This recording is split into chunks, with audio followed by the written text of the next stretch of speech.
Hello there and welcome back. Tonight we are walking slowly into the Mojave Wasteland under a wide desert sky toward the glow of New Vegas in the distance. This is a long, quiet journey through Fallout New Vegas facts, but not in a numbered way, not like reading from a terminal list. We will move through them like a caravan following the road. Good Springs, Prim, Novak, Freeside, the Strip, Hoover Dam, the old vaults, the hidden bunkers, the casino floors, the radio stations, the burned towns, and the strange edges of the map where history keeps whispering. Fallout New Vegas is a game about choices, factions, memory, and old world ghosts. It is also full of tiny facts that make the Mojave feel lived in. Names on mailboxes, songs on the radio, signs with missing letters, abandoned highways, companion stories, and little jokes buried in the dust. So let the desert settle, let the neon hum far away. Tonight we are following the quiet facts of New Vegas, slowly, until the road itself begins to feel like a lullaby. Fallout New Vegas was developed by Obsidian Entertainment and published by Bethesda Softworks. That fact matters because the game stands in a special place in the Fallout series. It uses the technological foundation of Fallout 3, but much of its writing, quest structure, faction design, and moral complexity came from Obsidian's particular history with earlier Fallout ideas. Several people at Obsidian had ties to the older Black Isle Studios era, which helped give New Vegas its unusual feeling. New in engine and presentation, but old. The Mojave is not only a post-apocalyptic sandbox, it is a political stage, a western, a road story, and a conversation with the earlier Fallout games. The game released in October 2010, only 2 years after Fallout 3, and one of the most repeated development facts is that Obsidian had a very short production window, often described as roughly 8. That short timeline makes the final game feel even more remarkable. New Vegas is famous for bugs, rough edges, reused technology, and technical limitations, but it is also famous for density, reactivity, and writing. This contrast gives the game part of its legend. It feels like a town built fast in the desert, rough in the joints, but alive. The seams show, yet people still return because the place has a soul. Fallout New Vegas takes place in 2281, more than 2 centuries after the Great War of 2077. The Mojave is not as destroyed as some other wasteland regions, partly because Las Vegas was protected by Mr. House's defense systems when the bombs fell. This gives the setting a different flavour from the capital wasteland.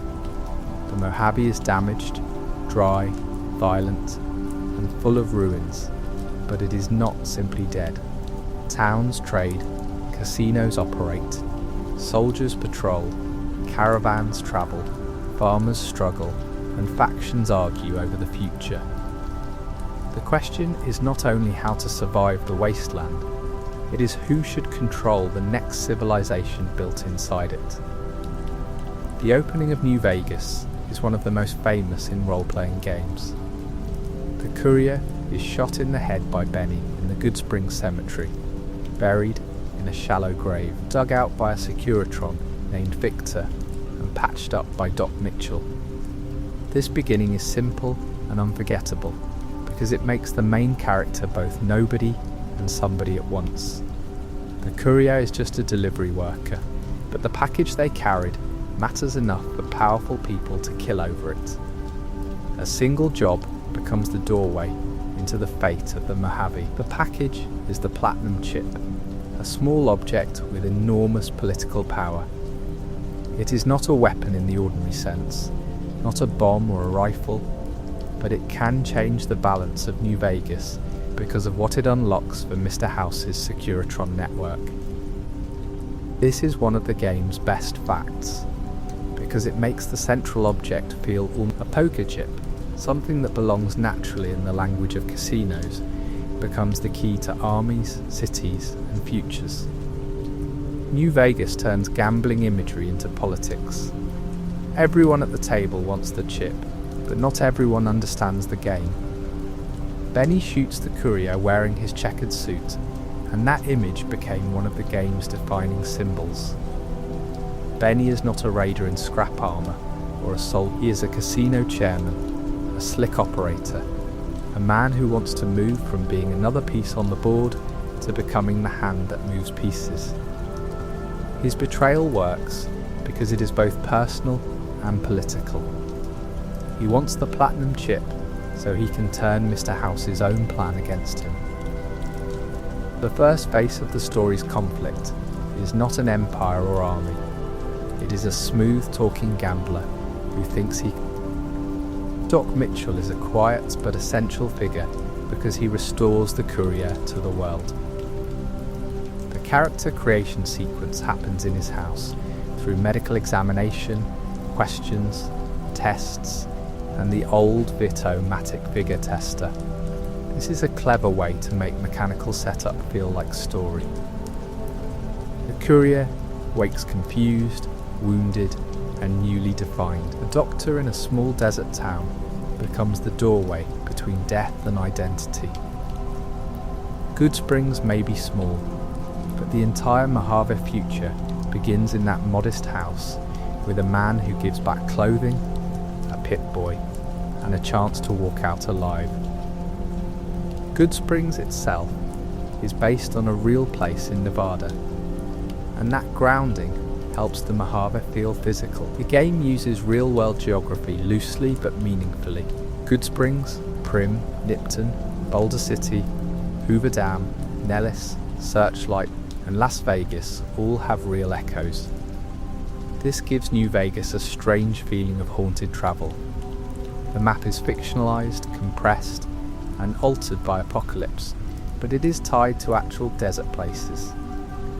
The result is a wasteland that feels both imagined and recognizable, like a road trip through memory after the world has ended.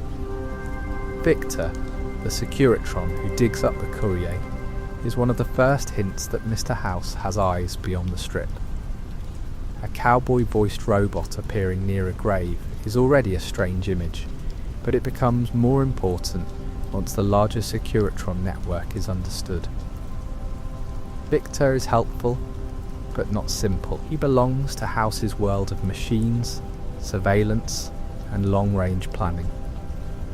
His friendly Western personality makes him feel harmless at first, yet he is part of a system that has been watching the Mojave for longer than the courier realizes. The route south from Goodsprings is quietly shaped by danger.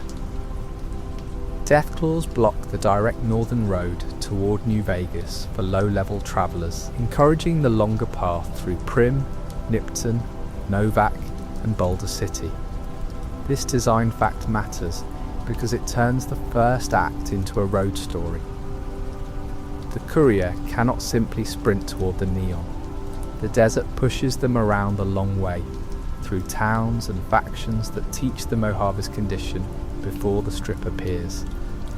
New Vegas uses danger like geography, making the safest path into a tour of the wasteland's problems. Primm is one of the first towns that shows the Mojave's political vacuum. The town has been taken over by escaped convicts from the NCR correctional facility, the sheriff is dead, and the residents are hiding in the Vicky and Vance casino. The courier can help choose a new lawman, whether that is Myers, the NCR, or Primm Slim, the robot sheriff. This small choice reflects the larger game. Order can come from old law, military expansion, local improvisation, or absurd machine authority. New Vegas asks big political questions in small dusty towns before it asks them at Hoover Dam. The Vicky and Vance Casino is a funny little location because it turns pre-war criminals into local legends. Vicky and Vance are a parody of Bonnie and Clyde style outlaw celebrity, and the casino treats them with theatrical pride. This fits the Fallout universe perfectly. The old world worshipped brands, criminals, entertainers, and myths, and after the war those myths survive in distorted form. Prim's casino is small and worn down, but it still clings to showmanship. Even after nuclear war, people want a story to decorate the walls. The Powder Gangers are another early faction fact that reveals New Vegas's moral texture. They are escaped convicts, dangerous and often cruel, but they also exist because NCR labour and prison systems created the conditions for them. The Courier can fight them, help them, or navigate around them, depending on choices. Their presence shows that the NCR's attempt to bring order can generate its own disorder. New Vegas rarely lets any major power remain morally clean. Even before the Courier meets the big factions, the road is full of consequences from their systems. Nipton is one of the game's most memorable early shocks. The Courier arrives after Caesar's legion has massacred the town, crucified victims, and left lottery winner Oliver Swanwick running free in hysterical relief. Vulpus Inculta explains the Legion's punishment with calm ideological cruelty. Nipton matters because it introduces the Legion not as a vague enemy, but as a political terror. The town is a lesson written in bodies. It shows what Caesar's order means when applied to a place accused of corruption, betrayal, and Oliver Swanwick's survival by lottery is darkly comic and deeply cruel. He is alive not because mercy exists, but because the Legion made survival part of the punishment ritual. His joy is disturbing because it occurs inside a town of corpses. New Vegas uses this kind of tonal contrast often. A scene can be funny and horrifying at the same time. Swanwick's manic celebration makes Nipton harder to forget, because the human mind does not know whether to laugh, recoil, or simply stand in the ash and listen. Novak gets its name from the broken no vacancy sign outside the Dino D Light Motel. Only the letters Novak remain, and the town becomes Novak. This is one of the most beloved little Fallout facts, because it shows how post-war language grows from ruins. A damaged sign becomes a new name. People do not need the old meaning to survive. They build a new one from what is left. Fallout does this constantly, with place names, objects, and symbols. The old world breaks, and the wasteland misreads the fragments into new culture. The giant dinosaur at Novak is named Dinky the T-Rex, and it functions as both landmark and sniper nest. Boone watches from inside Dinky's mouth, turning a roadside attraction into a guard tower. This is perfect Fallout imagery, a silly pre-war tourist object repurposed for survival and violence. The dinosaur was once meant to attract travellers. Now it protects a town and hides a grieving marksman. New Vegas often finds emotional weight inside ridiculous objects, and Dinky is one of the best examples. Craig Boone's story is one of the Mojave's most painful companion arcs. He is a former NCR 1st Recon sniper whose wife, Carla, was sold into slavery while pregnant. Boone believes someone in Novak betrayed her, and the quest One for My Baby asks the Courier to uncover the truth. The revealed betrayal by Jeannie Mae Crawford is devastating because it turns a small town's polite surface into something ugly. Boone's grief is not abstract. It is tied to war, slavery, guilt, and the inability to forgive himself for what he did after learning Carla's fate. Boone also represents the psychological cost of the NCR's war with the Legion. He is disciplined, deadly, and traumatized. His history at Bitter Springs, where NCR forces killed Great Khan civilians during a chaotic operation, haunts him. This makes him more than a revenge companion. Boone is a man shaped by military violence on both sides of the moral line. He hates the Legion for good reason, but he also carries guilt from NCR actions. New Vegas gives soldiers wounds that ideology cannot easily clean. Repcon test site near Novak is one of the game's strangest early locations. It contains ghouls, nightkin, old rocket dreams, and the quest, Come Fly With Me.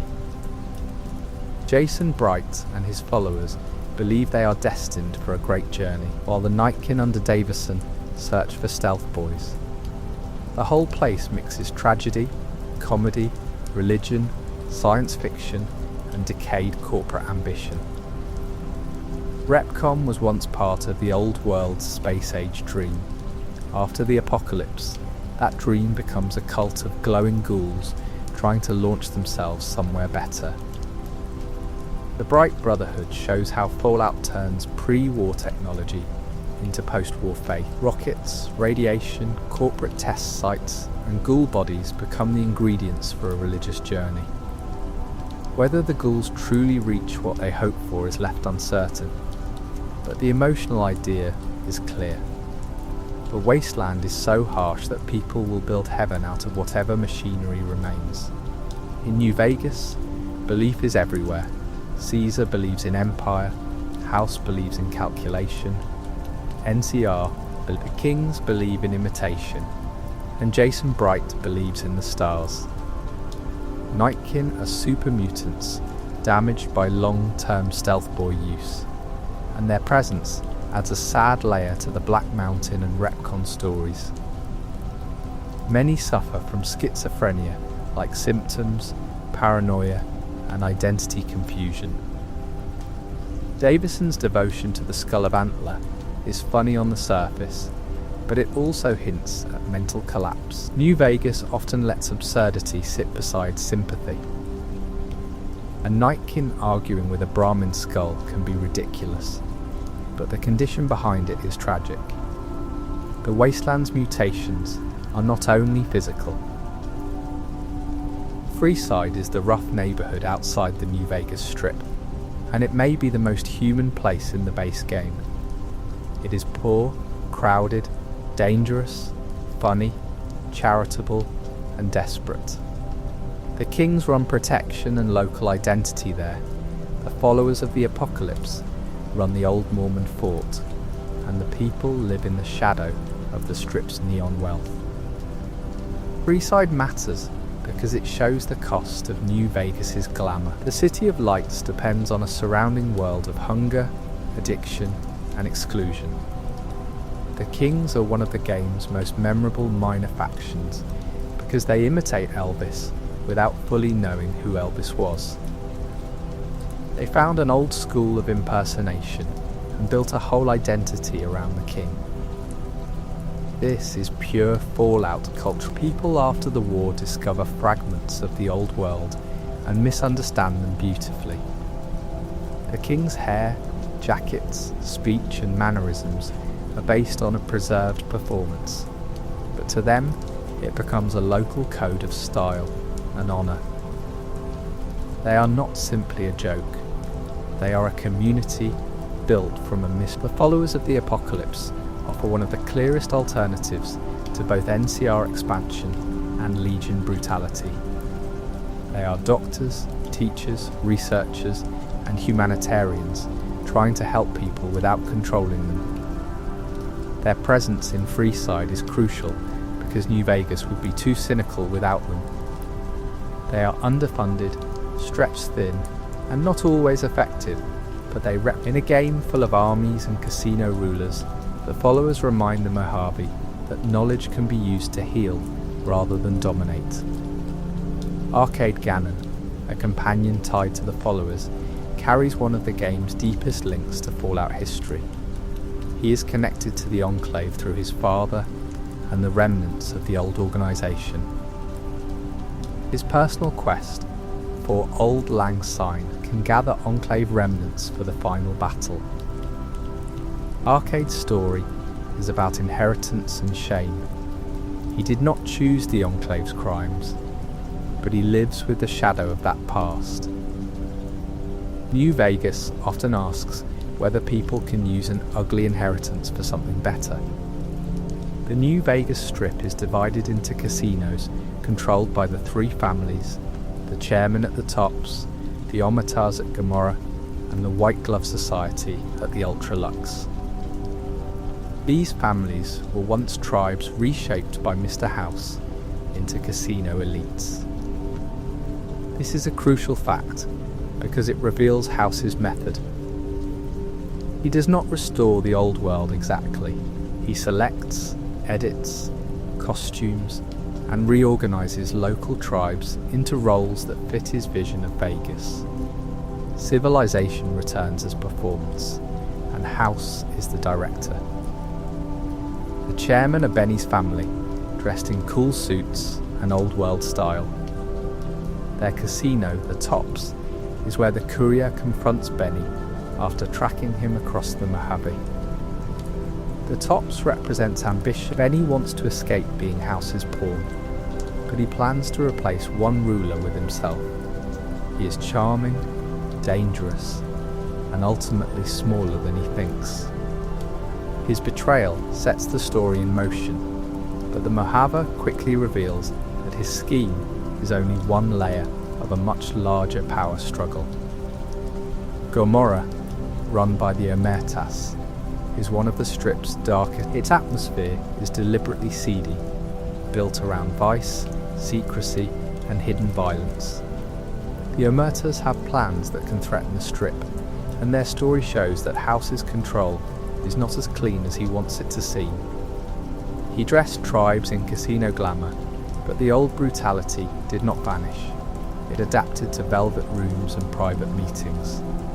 New Vegas loves that kind of transformation. Civilization often means ugliness learning better manners. The Ultra Luxe and the White Glove Society hide one of the game's most elegant horror stories. The White Gloves present themselves as refined, cultured, and aristocratic, yet their history includes cannibalism, and some members wish to return to it. This contrast is classic New Vegas. The cleanest floors may hide the work. The Beyond the Beef quest can unfold in many ways, mixing detective work, disguise, diplomacy, and moral revulsion. The Ultralux proves that savagery does not always wear rags. Sometimes it wears white. Mr. House, whose full name is Robert Edwin House, is one of the central powers of New Vegas. Born before the Great War, he founded Robco Industries and predicted nuclear catastrophe with enough precision to defend Las Vegas. His body survives in a life support chamber inside the Lucky 38, while his will operates through screens, securitrons, and long-term plans. House is fascinating because he is both visionary and tyrant. He saved Vegas from total destruction, but he also treats the future like a machine he alone is qualified to operate. The Lucky 38 is more than a casino tower. It is House's fortress, tomb, command center, and symbol. The tower stands above the Strip like an unopened eye. Most people in New Vegas have never been inside, which gives House a mythic distance. He rules by absence, machinery, and reputation. When the courier finally enters, the glamour of the Strip narrows into a private technological shrine. House is not sitting at a card table. He is sealed away, a pre-war mind refusing to let history proceed without him. House's Securitrons are central to his power. Their screen faces, wheeled bodies, and hidden weapons make them both charming. They can display friendly cowboy personalities like Victor, or become military force when upgraded.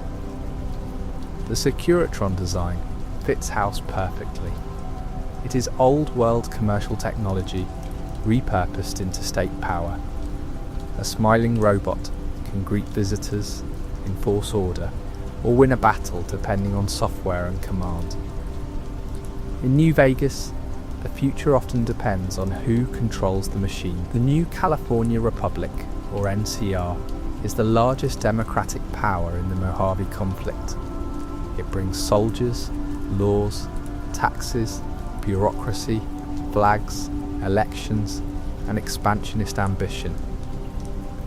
The NCR is not evil in the same simple way as Caesar's legion, but it is deeply flawed. It is overstretched, corrupt in places, hungry for resources, and often unable to protect the people it claims to govern. This makes it one of the game's best political creations. It is familiar enough to feel reasonable and broken enough to feel dangerous. NCR soldiers in the Mojave often seem tired, undersupplied, and stuck in a war their government does not fully understand. Camp McCarran, Forlorn Hope, Camp Gulf, and other locations show different parts of the military strain. New Vegas does not present the NCR as a clean, heroic army. It shows supply problems, bad leadership, low morale, bitter veterans, and soldiers trying to do decent things inside a bloated system. The NCR can help people, but it can also grind them down. Caesar's Legion is the NCR's brutal opposite, a slave empire built by Edward Sallow, who renamed himself Caesar after studying ancient Rome. The Legion absorbs tribes, destroys old identities, enslaves women, uses terror as policy, and values strength, obedience, and conquest. It is easy to hate, and the game gives plenty of reason to. Yet Caesar is written as an ideologue, not a random raider boss. He has arguments, historical references, and a vision of order. That makes the Legion more disturbing, because its cruelty has a philosophy behind it. Caesar's real identity as Edward Sallow matters, because it reveals the constructed nature of the Legion. He was not born as an ancient emperor in the wasteland. He was a man educated by the followers of the apocalypse, who used old history to build a new tyranny. This is one of Fallout's sharpest warnings about knowledge. Learning does not automatically make someone humane. Caesar studies history and uses it to justify domination. In the wasteland, books can heal or enslave depending on the person reading them. Joshua Graham, the Burned Man, is one of the most important figures connected to the Legion's past. Once Caesar's Malpais legate, he led the Legion at the First Battle of Hoover Dam and was punished after defeat by being covered in pitch, set on fire, and thrown into the Grand Canyon. He survived and returned to Zion in honest hearts. Graham's story is about faith, violence, punishment, and whether a man can become more than the worst thing he helped build. His burned body is one of the most unforgettable images in the Fallout series. Hoover Dam is the central strategic prize of New Vegas because it means power, water, infrastructure, and legitimacy. Whoever controls the dam controls far more than concrete and turbines. The NCR needs it to support expansion. Caesar wants it as a symbol of conquest. House needs it for the city and his long-term plans. An independent New Vegas needs it to survive outside both empires. The dam is the place where ideology becomes geography. Every argument in the Mojave eventually flows toward it. The first Battle of Hoover Dam happened before the events of the game and ended with the NCR defeating Caesar's Legion. Chief Hanlon's tactics helped lure the Legion into a trap at Boulder City, where NCR forces detonated explosives and broke the Legion's advance. This past victory weighs heavily on the present. The NCR holds the dam, but the Legion is preparing to return. New Vegas begins in the pause between wars, when everyone knows the second battle is coming, and no one knows who will own the future afterward.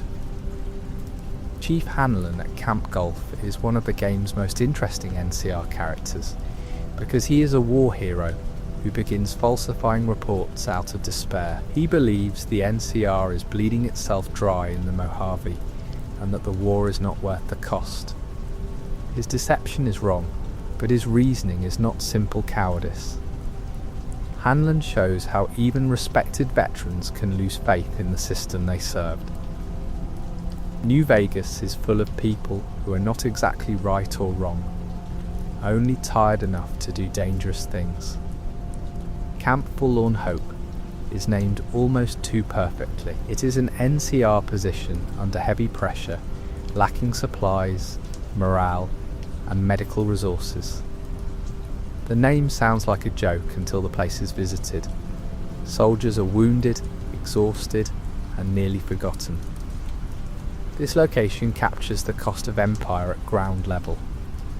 Politicians and generals talk about holding the Mojave, but Forlorn Hope shows what holding means. Tents, blood, overworked doctors, and young soldiers waiting for help that may not arrive. The Boomers at Nellis Air Force Base are one of the Mojave's strangest isolationist factions. Descended from Vault 34 dwellers, they protect their territory with artillery and dream of restoring old aircraft power. Their culture is built around explosives, isolation, and a mythic relationship with the sky. The Courier can help raise a bomber from Lake Mead, turning an old world machine into a future battlefield asset. The Boomers are funny, dangerous, and strangely innocent in their own militarized way. They show how Vault history can mutate into a whole new tribal identity. Vault 34 is one of the darkest pieces of Boomer history. The Vault had an overstocked armory, and conflict over access to weapons helped shape its fate. Radiation and ghouls now fill the place, and the Courier can confront a difficult choice involving trapped survivors and the water supply for farms. Vault 34 is a classic Fallout Vault story. A controlled social experiment or design choice becomes catastrophe over generations. The Boomers' love of firepower did not come from nowhere. It grew out of a vault where weapons were central to identity and disaster. The Brotherhood of Steel in New Vegas is not the grand force seen in some other Fallout entries. In the Mojave, they are hidden in a bunker at Hidden Valley, weakened after war with the NCR, suspicious, technologically obsessed, and internally divided. Elder McNamara and Paladin Hardin represent different directions for the chapter. The Brotherhood here feels like a relic trying to decide whether survival means caution or aggression.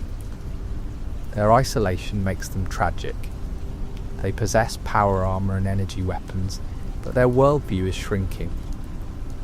Veronica Santangelo, one of the companions, is a Brotherhood scribe who reveals the sadness of that faction from the inside. She loves the Brotherhood, but knows it is dying if it refuses to change. Her personal quest asks whether she can push her family toward reform or leave for another path. Veronica is funny, warm, and quietly heartbreaking because her loyalty is not blind. She wants her people to live, and that desire forces her to criticize them. In many ways, she is one of the game's clearest voices for painful reform. The Great Khans are another faction shaped by history with the NCR. They live at Red Rock Canyon after being devastated at Bitter Springs, where NCR forces killed many of their people, including non-combatants. The Khans are not innocent. They have a long raider history and make dangerous alliances. But New Vegas gives them memory, grievance, culture, and the possibility of change. Papa Khan can lead them into alliance, ruin, departure, or a new future depending on choices. The Khans show how a violent group can still be more than a target. Bitter Springs is one of the most important off-screen tragedies in the base game. The massacre there haunts Boone, the Great Khans, and the NCR's moral standing. It shows how war produces horror even when the side committing it believes itself civilized. New Vegas uses bitter springs to complicate the NCR without making the Legion sympathetic by comparison. The NCR may be better than Caesar's slave empire, but better is not the same as clean. The Wasteland remembers mistakes in graves, refugees, and bitter children. The Fiends are raiders around Vault 3, driven by chems and violence. They include named leaders like Motor Runner, Cook, Violet, and Driver Nephi. The Fiends are less politically complex than the major factions, but they are important because they show what happens where order fails completely. Around New Vegas, ideology and statecraft may dominate the main plot, but some places are simply ruled by addiction, brutality, and fear. The Fiends make the edges of the city feel dangerous and ungoverned. Vault 3 itself is tragic because its original inhabitants were relatively successful and opened their doors to the outside only to be slaughtered by the Fiends. This is one of Fallout's cruelest vault reversals.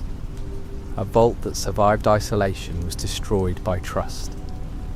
The story is not about an experiment gone wrong from within, but about contact with the wasteland turning fatal. Vault 3 reminds us that openness can be necessary and dangerous at the same time. In Fallout, no survival strategy is safe forever. The sharecropper farms near New Vegas show the NCR's attempt to build agriculture in the desert. They are tied to water, food, science, and the pressure of feeding soldiers and civilians. The quest around irradiated water in Vault 34 connects agriculture to Old World disaster. This is a quiet but important part of New Vegas. The fate of the Mojave is not only decided by gunfire at Hoover Dam, it is also decided by farms, pipes, irrigation, and whether people can eat. Westside is one of the most interesting smaller communities because it survives through local organisation and grey market resourcefulness. The co-op, the Thorn, and the community's tension with NCR control show that not everyone wants to be absorbed into a larger state. Westside is not glamorous like the Strip or symbolic like Hoover Dam, but it feels alive. People there are trying to make a neighbourhood function in the shadow of larger powers. New Vegas is at its best when small communities have political meaning. The Thorn, run by Red Lucy, is a fighting arena under Westside where wasteland creatures battle.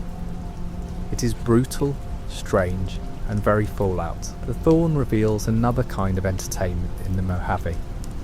Not casino glamour, not radio nostalgia, but raw survival spectacle. Red Lucy herself speaks with theatrical intensity, turning bloodsport into almost ritual language. The Thorn shows how the wasteland creates its own myths from danger. Monsters become currency, entertainment, and proof of courage. Cass, full name Rose of Sharon Cassidy, connects New Vegas to caravan life and to the legacy of Fallout 2. She is the daughter of John Cassidy, a companion from Fallout 2, and she carries the rough honesty of the road. Her story with the Crimson Caravan and Van Graffs is about corporate violence disguised as commerce. Cass's caravan is destroyed not by raiders, but by business interests eliminating competition. That makes her quest one of the clearest critiques of capitalism in the game. The Wasteland has bandits, but it also has corporations with cleaner paperwork and worse reach. The Crimson Caravan Company is one of the major trade powers in the Mojave. It represents organised commerce, logistics, contracts, and ruthless expansion. In a world of raiders and mutants, a caravan company might seem like civilization. New Vegas complicates that by showing how trade power can become predatory.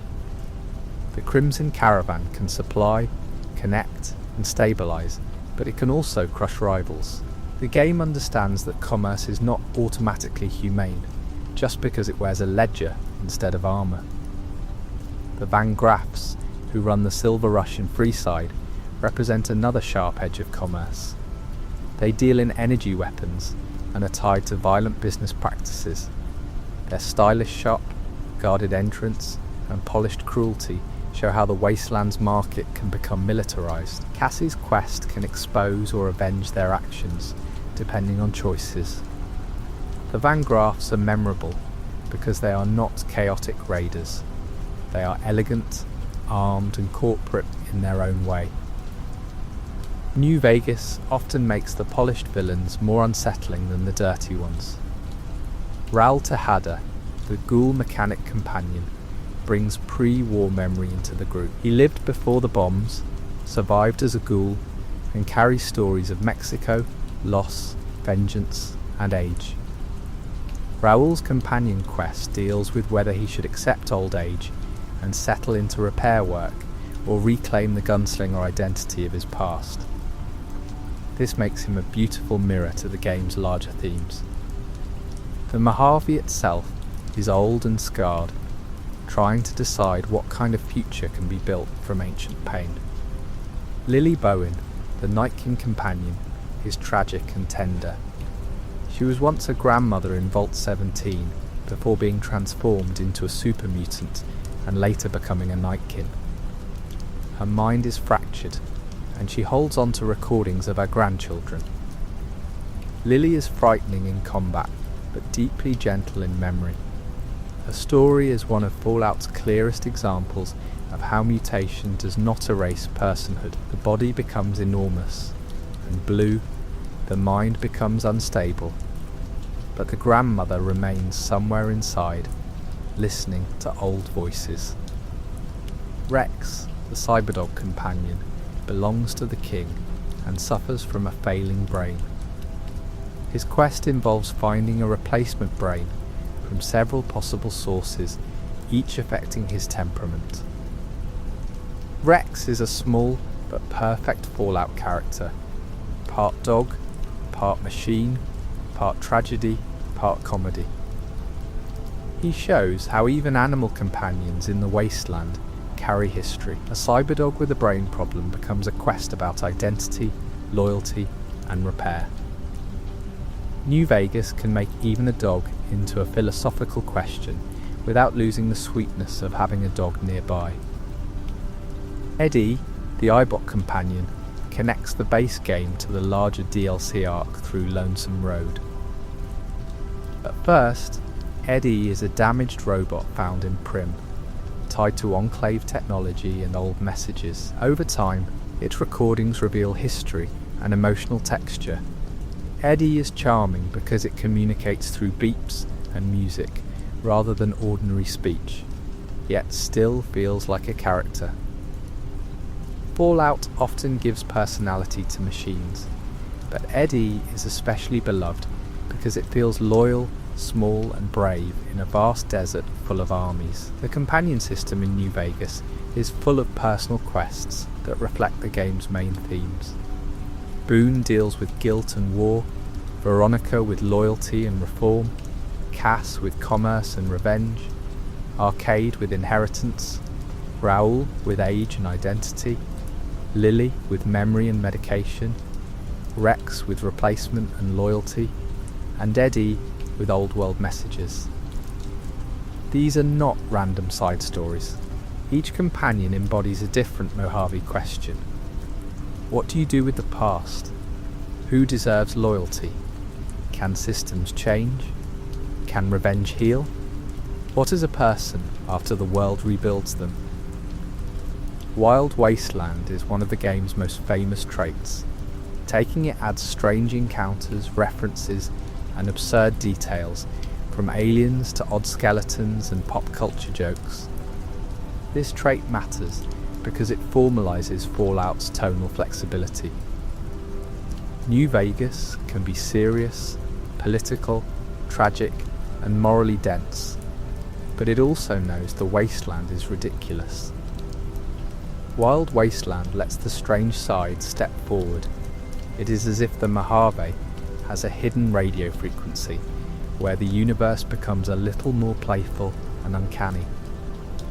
Hardcore mode is another important feature because it adds survival needs like hunger, thirst, sleep, and more serious healing limitations.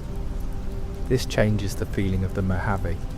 Water sources, food, doctors, and safe beds become more meaningful.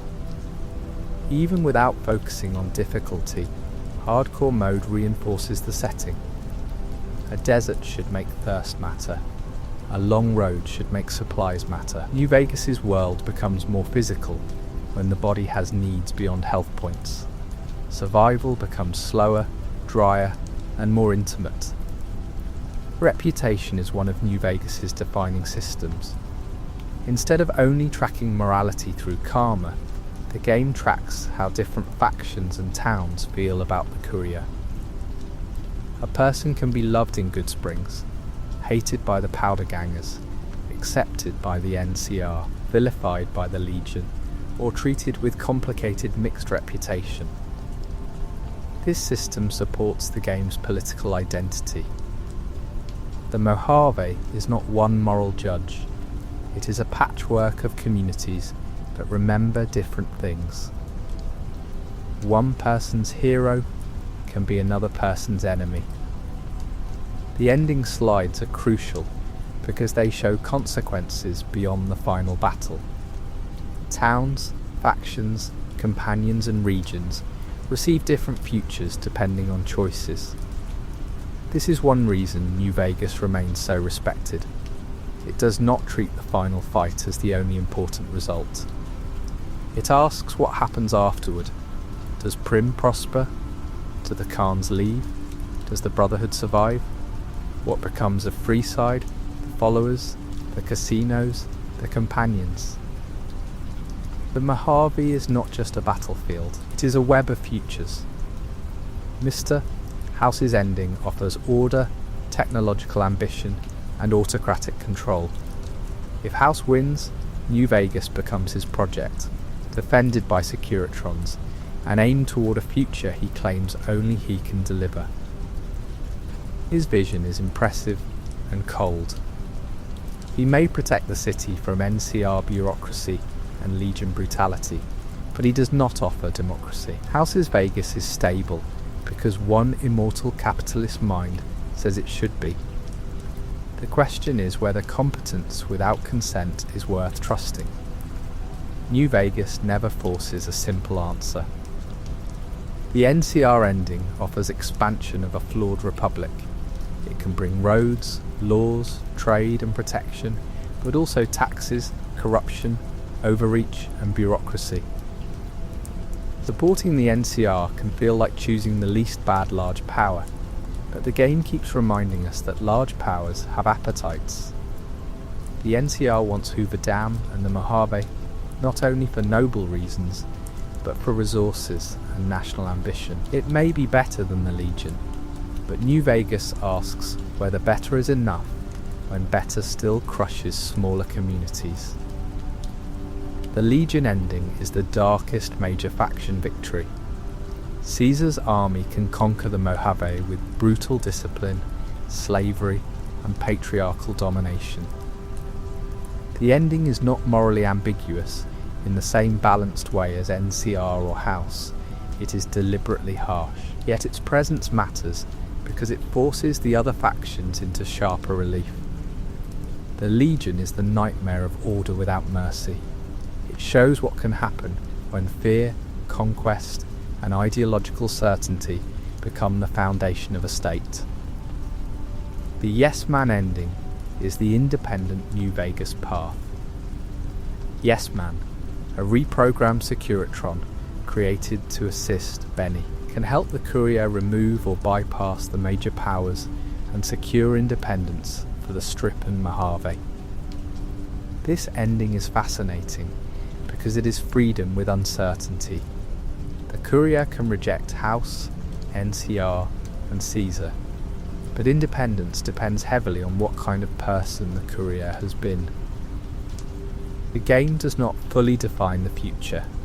It hands the Mojave to the consequences of one very strange mail carrier, Yes Man's personality is cheerful, helpful and unsettling because he is programmed to be unable to refuse. That makes him funny, but also philosophically strange. He will help almost anyone who gains access to him. His friendliness has no moral filter. In a game about ideology, Yes Man is pure enabling structure. He does not ask whether the courier deserves power, he only helps them take it. This makes the independent route exciting and dangerous. A smile is not the same as wisdom. The Platinum Chip's connection to the Securitron upgrade under Fortification Hill is one of the story's most important crossroads. Caesar wants the bunker destroyed because he fears House's technology.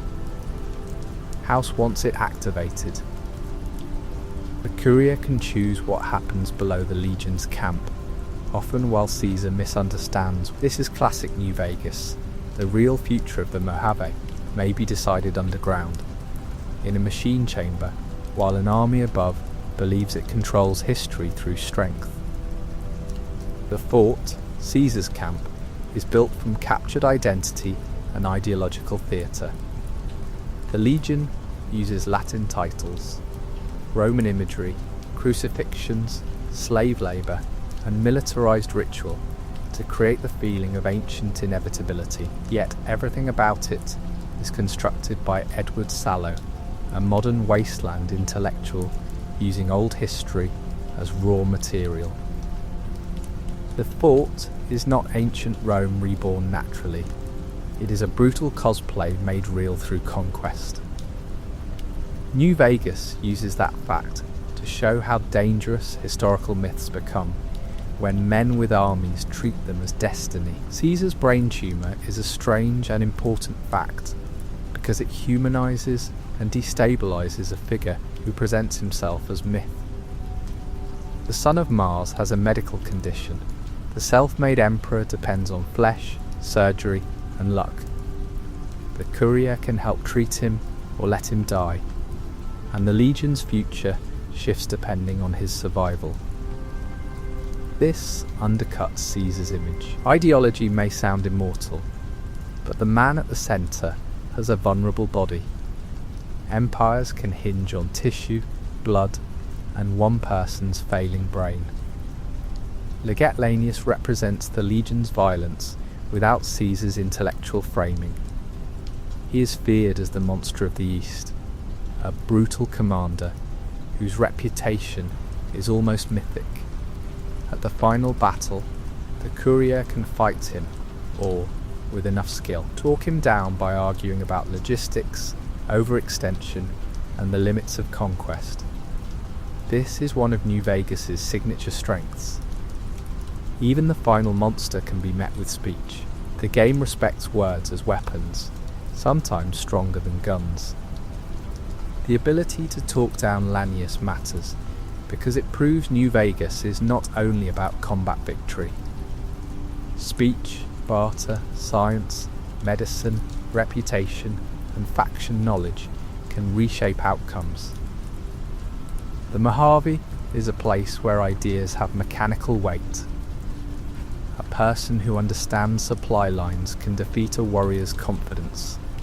A person who understands medicine can change Caesar's fate. A person who understands people can change towns. This is why the game feels so rich. Intelligence is not decorative, it moves the world.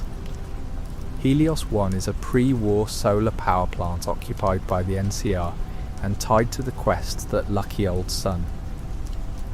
The courier can redirect power to different places, including the Strip, McCarran, Freeside, or the full region, or activate Archimedes 2 for weaponized effect. Helios 1 is a perfect Fallout location because it asks what old world power should be used for now. Energy can serve communities, militaries, elites, or destruction. The plant itself is not moral, the choice is. Fantastic, the underqualified NCR scientist at Helios 1, is one of the game's funniest examples of bureaucratic absurdity. He gets a position because he says he has a theoretical degree in physics. The joke is wonderful because it captures how institutions under pressure can reward confidence over competence. Fantastic is not a major villain. He is a small comic crack in the NCR machine. New Vegas uses characters like him to make big systems feel humanly ridiculous. The Boomers bomber, the B-29 from Lake Mead, connects old world military history to wasteland myth. Raising it from the water feels like resurrecting a dead age. For the Boomers, flight is almost religious. For the final battle, the bomber can become a decisive symbol of their alliance. This is one of New Vegas's great pleasures. A side faction's dream can matter in the main conflict. Helping people with their strange local problems can echo later at Hoover Dam. Lake Mead itself is important because water in the desert is power. The Mojave is not only about caps and guns, it is about water, electricity, farmland and roots. Hoover Dam's value comes from infrastructure, and Lake Mead is part of that reality. Fallout's apocalypse can make people focus on ruined skyscrapers and monsters, but New Vegas remembers that civilization depends on basic resources. The desert makes those dependencies visible. Whoever controls water controls the shape of life. Black Mountain is home to super mutants, and Nightkin under Tabitha, a former Masters Army mutant with a radio station. The station, Radio Free Utabitha, is funny, strange and sad. Tabitha's rule is unstable, and Rhonda the robot becomes part of the resolution. The location ties back to Fallout 1 through the legacy of the Master, while giving New Vegas its own weird wasteland personality. Old super mutant history survives not only through war, but through radio drama on a mountain. Jacobstown, led by Marcus, is another major super mutant location. Marcus appeared in Fallout 2 and returns as a calm, thoughtful leader trying to create a peaceful community for mutants and Nightkin.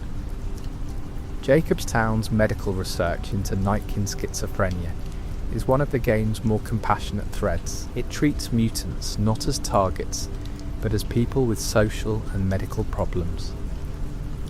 Marcus's presence connects eras of Fallout and shows what wisdom can look like after decades of post-war survival.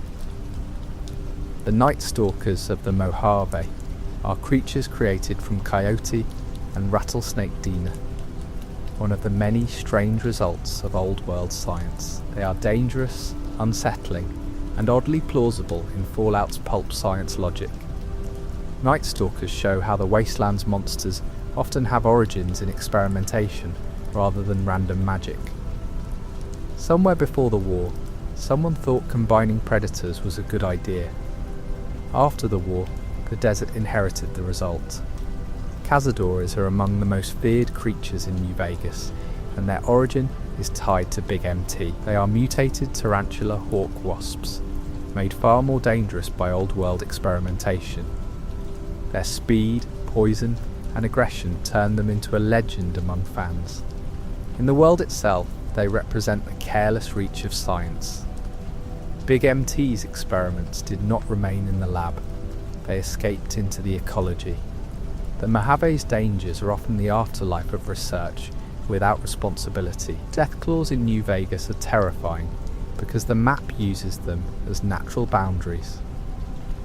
Quarry Junction, the road north of Goodsprings, and other areas become warnings written in claws. Deathclaws are not new to Fallout, but New Vegas places them with strong intention. They shape travel. They teach caution. They make certain shortcuts deadly. In a game full of politics, Deathclaws are a reminder that the wasteland is still physical and brutal. Ideology does not matter much when a Deathclaw closes the distance. Quarry Junction is one of the most famous early danger zones because it sits near the tempting direct route to Vegas. New travellers may see the bright city and think they can simply go north. The quarry answers with death claws. This is world designer's lesson. The Mojave says, "Not yet.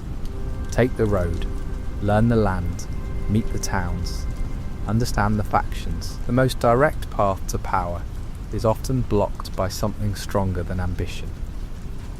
The radio station Radio New Vegas, hosted by Mr. New Vegas and voiced by Wayne Newton, gives the Mojave much of its warmth. Mr. New Vegas speaks with gentle charm, announcing news, playing old songs, and talking to the whole desert in that smooth lounge style. The station matters because the wasteland would feel lonelier without it. Fallout Radio is not only background music, it is companionship. In New Vegas, the radio makes the desert feel watched over by a ghost of old glamour. The licensed songs in New Vegas help define its identity. Tracks like Big Iron, Blue Moon, Jingle Jangle Jingle, and others give the Mojave a western lounge atmosphere that separates it from other Fallout regions. The music suggests cowboys, casinos, romance, loneliness, and old America. It is not just nostalgia, it is mood architecture. The songs make walking under the desert moon feel like moving through a radio dream of the old world, where every cheerful tune has survived longer than the civilization that recorded it. The game's opening narration continues Fallout's tradition of Ron Perlman saying that war never. This phrase frames the entire series, but New Vegas complicates it beautifully. War never changes, but politics does. Tribes become casinos, republics expand, slavers dress as Romans, robots enforce capitalism, couriers become kingmakers. The old statement hangs over a world where war's violence remains constant while its costumes keep changing. New Vegas is fascinated by the courier is unusual among Fallout protagonists because their backstory is mostly open, but Lonesome Road adds hints of a previous connection to the Divide. This creates a balance between blank slate freedom and narrative weight.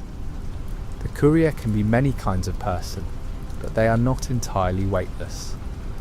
They had roads before Goodsprings. They carried packages. They affected places without knowing the full consequences. New Vegas understands that even a blank character leaves footprints before the story begins. Ulysses, introduced across the DLC arc and fully confronted in Lonesome Road, is obsessed with symbols, nations, roads, and the courier's unintended role in the destruction of the Divide. He is one of the most debated characters in the game because he speaks in heavy, poetic language and turns the courier into a symbol. His importance lies in forcing the courier to face consequence beyond intention. A delivery can destroy a place. A person can change history without understanding the package in their hands. Dead Money, the first major story Delc released, takes the courier to the Sierra Madre casino. Its central lesson is letting go, repeated through characters who cannot release obsession: Father Elijah, Dean Domino, Christine, Dog God, and perhaps the courier if they chase the treasure too greedily. The Sierra Madre is survival horror, casino ghost story, heist and moral fable. It strips away comfort and forces careful scavenging under poisonous cloud and speakers that can detonate the courier's collar. The Sierra Madre's gold bars are famous because they are extremely valuable and extremely heavy. The ending tempts the courier to take more than is practical, turning greed into a physical burden. This is one of the clearest examples of New Vegas making theme mechanical. Letting go is not only something the story says, it is something the inventory weight system enforces. The treasure is right there, but carrying it all may be impossible without planning or tricks. Wealth becomes weight. Father Elijah, former Brotherhood elder, ties Dead Money to Veronica and the Mojave Brotherhood. He is brilliant, ruthless, and obsessed with using the Sierra Madre's technology as a weapon.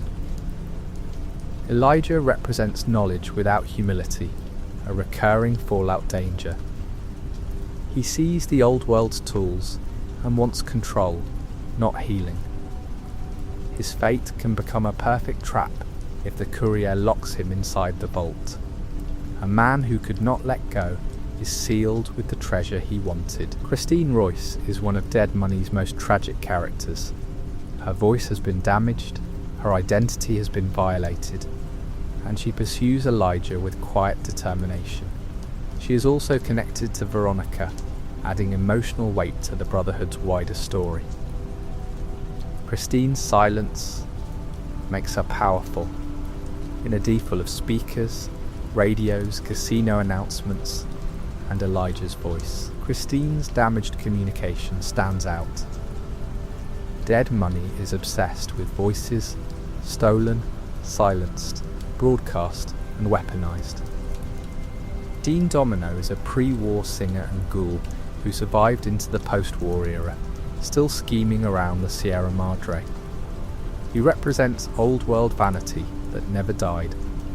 Dean is charming, petty and poisonous, a performer who helped ruin Vera K's and still cannot let go of his grudge. His survival is not wisdom, it is resentment preserved for centuries. Dead Money uses him to show that ghoul immortality can keep ugliness alive as easily as memory. Dog God is a nightkin with split personalities, one obedient and hungry, the other intelligent and controlled. His story is about fragmentation, trauma, and the possibility of integration or destruction. Like many New Vegas characters, he is both dangerous and pitiable. Dead Money's companions are all prisoners of obsession or damage. The Sierra Madre does not simply trap bodies, it traps unresolved selves. Each person there is haunted by something they cannot release. Honest Hearts takes the courier to Zion Canyon, a dramatic change in tone from the Sierra Madre. Zion is open, natural, beautiful, and contested by tribes, missionaries, and war. The DLC centers on Joshua Graham, Daniel, the dead horses, the sorrows, and the white legs. Its key tension is between evacuation, innocence, defense, and vengeance. Zion's beauty makes its violence feel sharper. The canyon is not dead like many wasteland places. It is alive, and that life is what everyone is fighting over. Joshua Graham's survival after being burned is one of the strongest legends in New Vegas. Wrapped in bandages, speaking calmly, and carrying immense violence under religious discipline, he feels like a myth who knows he is still a sinner. His faith does not erase his past with the Legion. It gives him a language to fight with himself. Honest Hearts asks whether righteous violence can remain righteous once it enters the heart. Joshua is compelling because he is terrifying and sincere at the same time. Daniel, the new Canaanite missionary in Honest Hearts, offers a contrast to Joshua. He wants to protect the sorrows by evacuating them and preserving their innocence, but his plan can feel paternalistic and unrealistic. Joshua wants them to fight, which may preserve their home but change their culture. This is the DLC's central moral knot. There may be no perfect way to protect a people from violence once violence has found them. Innocence, survival, land, and identity pull against one another in Zion. The survivalist Randall Clark is one of the most beloved hidden stories in Honest Hearts. His terminal entries tell the life of a soldier who survived the Great War, lost family, endured grief, and secretly protected the ancestors of the Sorrows. He becomes the father in the caves, a mythic figure without intending to. The survivalist's story is almost entirely optional, yet emotionally devastating. It is one of New Vegas's best examples of environmental storytelling. A man can be long dead and still become the heart of a place. Old World Blues takes the courier to Big MT, also called The Big Empty, and shifts into bizarre science fiction comedy. The think tank, Doctor, Mobius, talking appliances, cyberdogs, lobotomites, cazadors, night stalkers, and absurd experiments fill the Delk with mad science energy. Yet under the jokes is deep horror. Big MT is where brilliant minds lost their humanity and treated the world as a laboratory. Its comedy works because the implications are so dark. The think tank are pre-war scientists, preserved as floating brains in robotic monitors, and they are both hilarious and monstrous. They speak with academic arrogance, petty rivalry, and almost total ethical blindness. Old World Blues reveals that many Mojave horrors trace back to Big MT experiments. Cazadores, night stalkers, toxic technology, and strange weapons all have roots there. The Dilt turns the old world's scientific hubris into a chorus of bickering brains who do not understand how dangerous they remain. Doctor, Mobius seems at first like the villain of Old World Blues, but the truth is more complicated. He has been containing the think tank, using chems, robots, and performance to keep them distracted and trapped. Mobius is ridiculous, but also strangely protective. This reversal is pure New Vegas. The obvious monster may be preventing worse monsters from escaping. The joke character becomes the guardian. Old World Blues hides melancholy under absurdity, just as Dead Money hides a moral lesson. The Sink, the courier's base in Old World Blues, is full of talking appliances with personalities. A toaster dreams of burning the world, a light switch flirts, a biological research station behaves strangely, and the stealth suit offers commentary. These characters are comic relief, but they also make the old world feel emotionally haunted by consumer objects. Fallout has always loved pre-war domestic technology, and Old World Blues makes that technology talk back. The result is absurdly cozy and deeply weird. Lonesome Road is the final major story DLC and brings the courier to the Divide. It is the most directly personal DLC because Ulysses addresses the courier's past and choices. The Divide is a landscape of destruction caused by old world missiles. NCR and Legion, symbols, storms, marked men and tunnelers. It feels like the end of a road, a place where all the themes of delivery, nation, symbol and consequence converge. The courier began with a package, and Lonesome Road asks what packages can do. The Divide's destruction is tied to the courier delivering a package that activated dormant warheads, though the courier did not understand the consequences. This fact is central to Ulysses' accusation. Intent does not erase effect. The courier may not have meant to destroy the community growing there, but the road still burned. Lonesome Road is about unintended consequence, which fits New Vegas perfectly. The whole Mojave is full of people inheriting consequences from the old world, from leaders, from wars, and from deliveries made in ignorance. Ulysses' obsession with flags is one of his defining traits. He sees the Ensa Bear, Caesar's Bull, the Old World flag, and the courier's symbols as evidence of what people choose to follow. To Ulysses, nations are stories that gather people and then send them to die. He hates and needs symbols at the same time. This makes him a philosophical opponent rather than a simple enemy. He asks the courier what they stand for, and whether standing for anything will simply create another divide. The tunnelers in Lonesome Road are presented as a future threat that may one day spread beyond the divide. Ulysses warns that they could be more dangerous than the known factions, because they emerge from beneath the earth, reproduce, and overwhelm. This adds a final wasteland horror note to the DLC. While NCR, Legion, House, and the Courier fight over politics, the world itself may still contain deeper dangers. The future is not secured merely by winning Hoover Dam.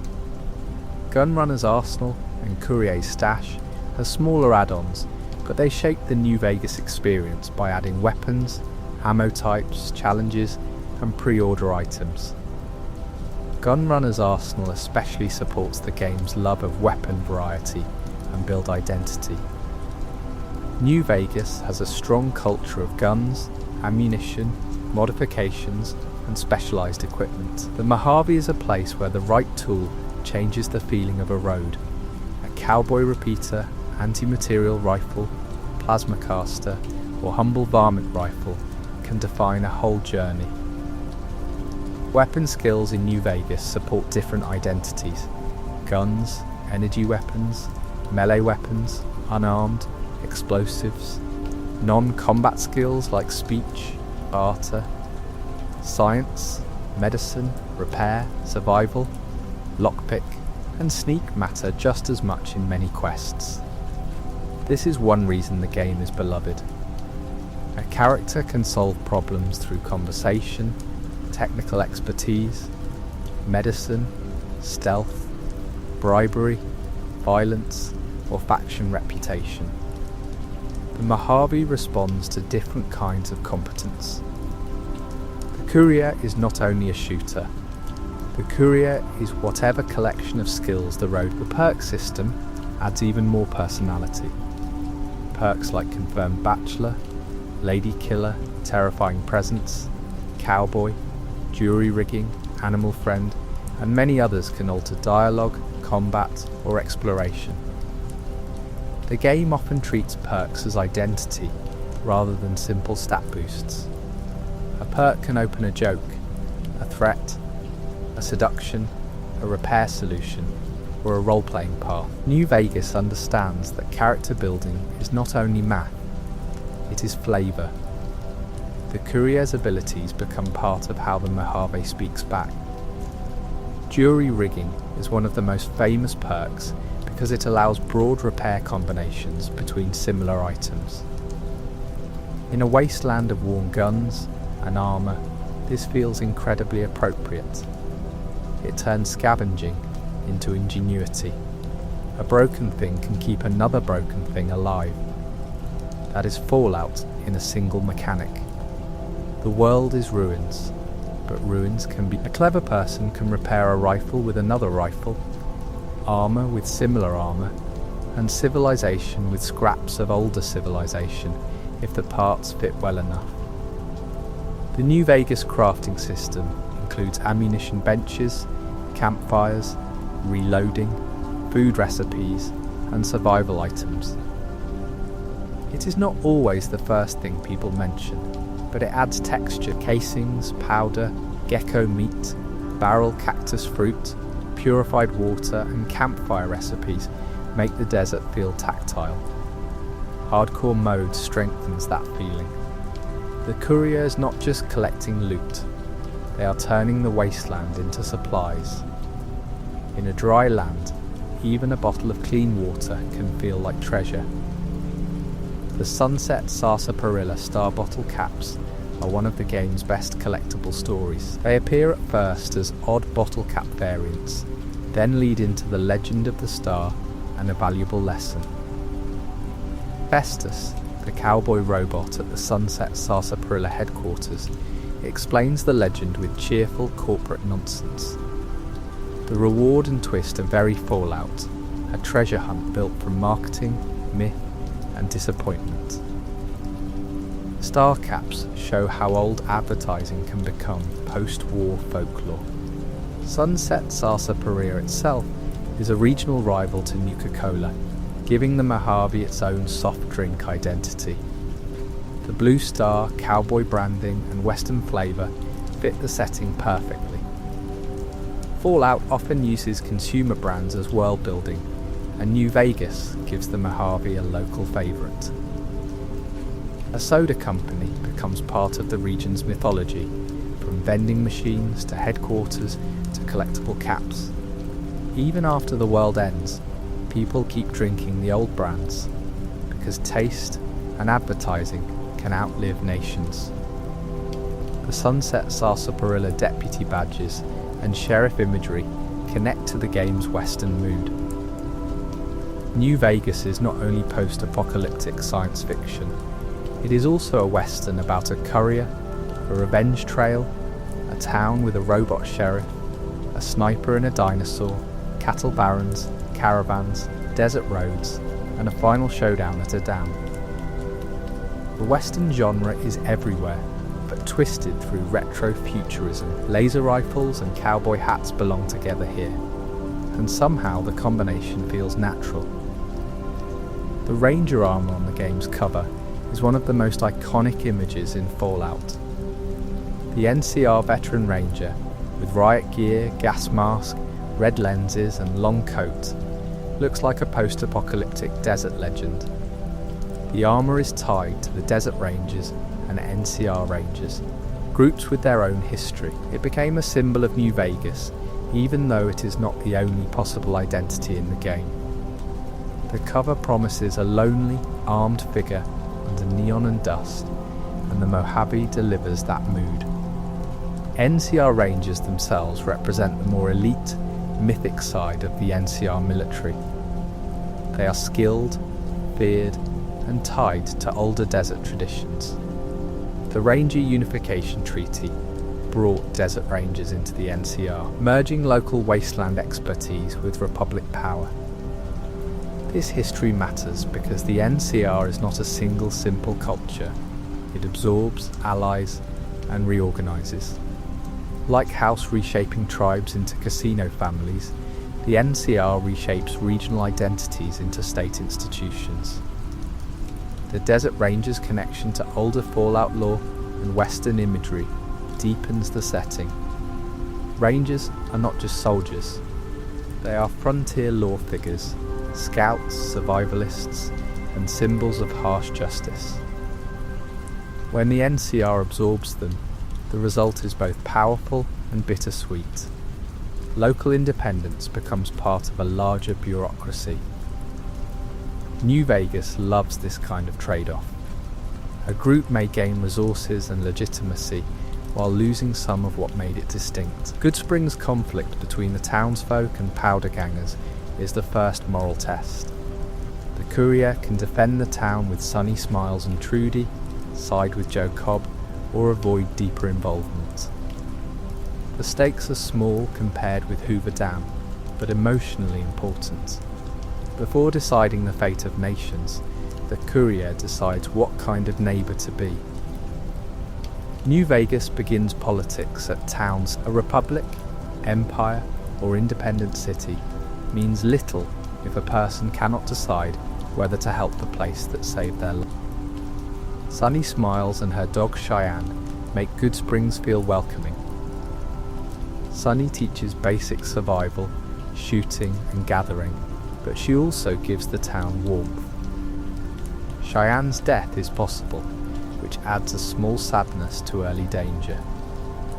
Fallout companions and animals often carry emotional weight because the wasteland is lonely.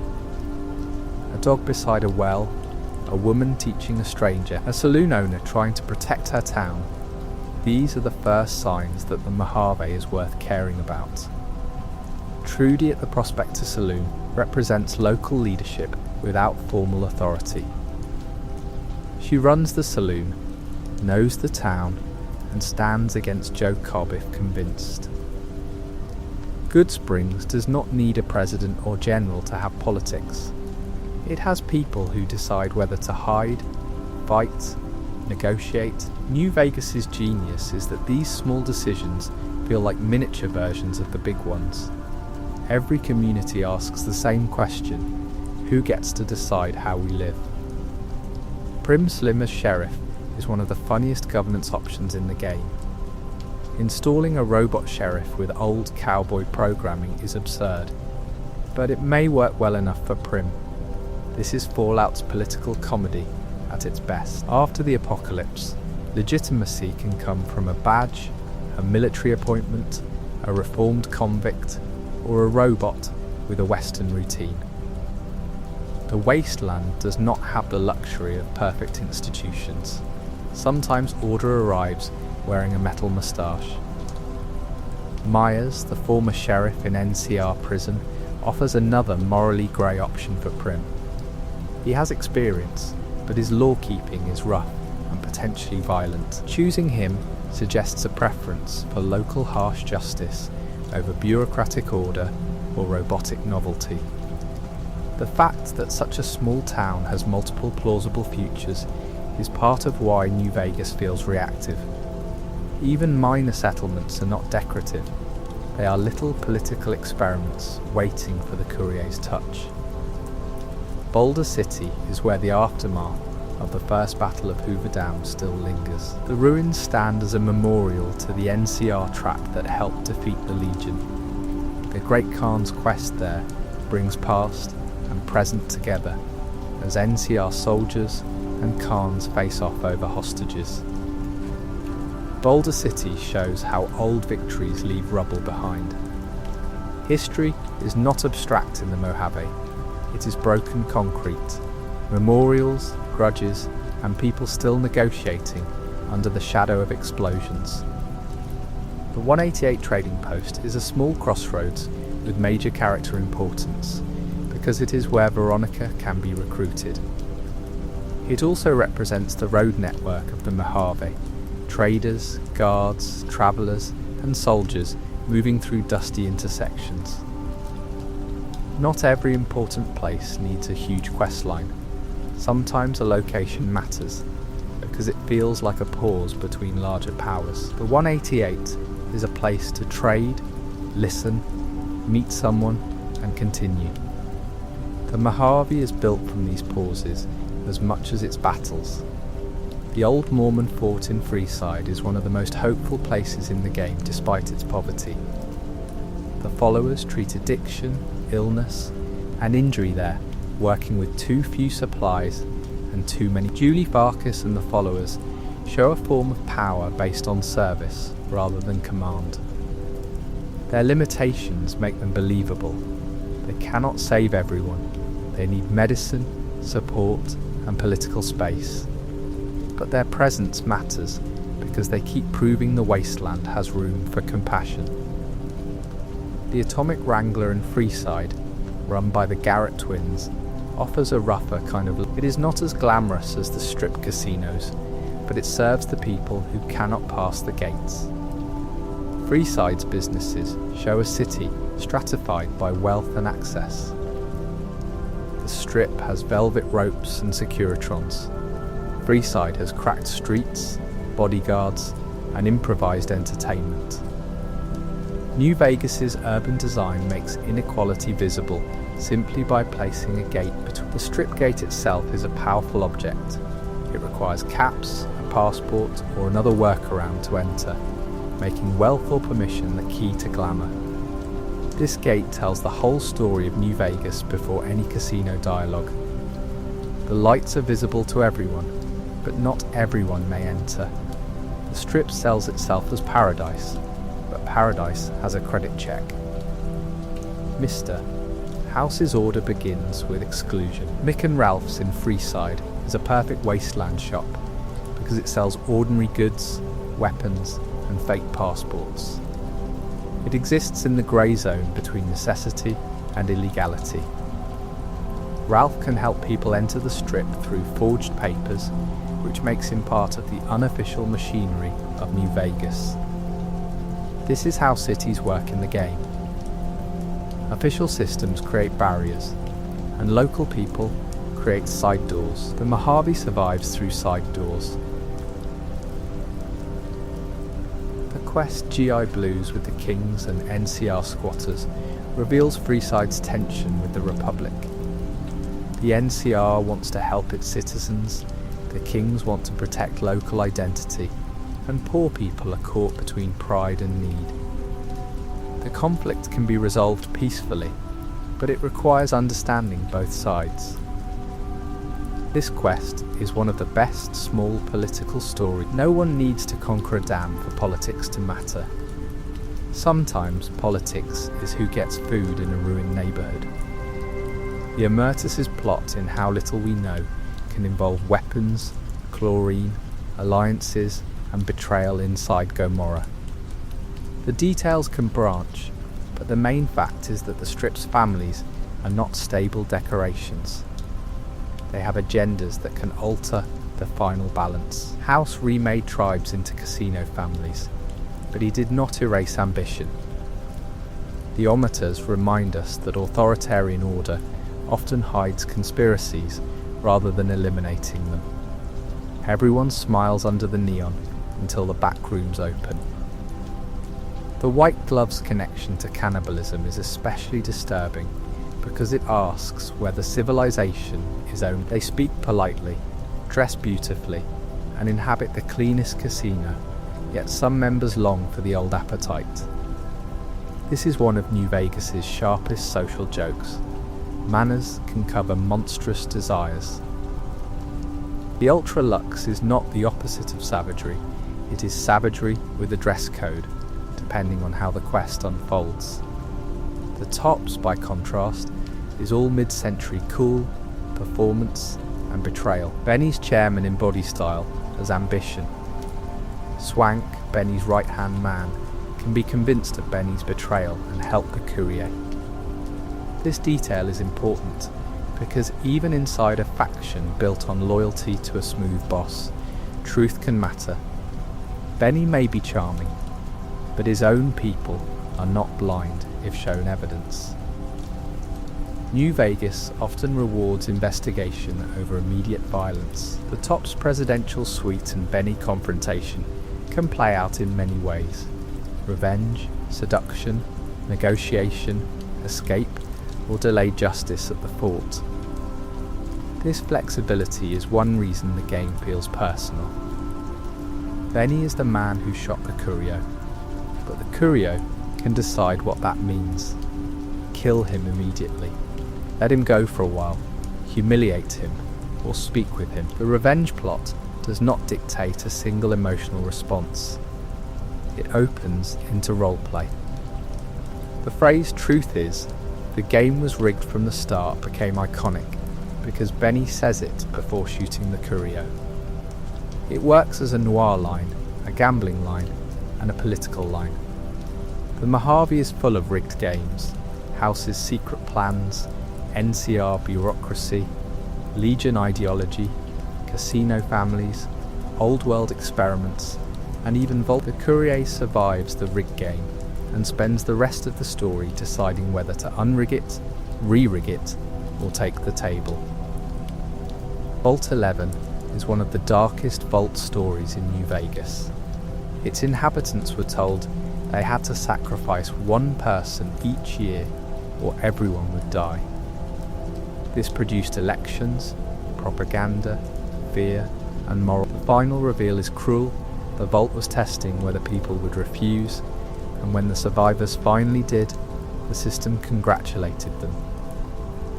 Vault 11 is a horrifying study of obedience, democracy, sacrifice, and manipulation.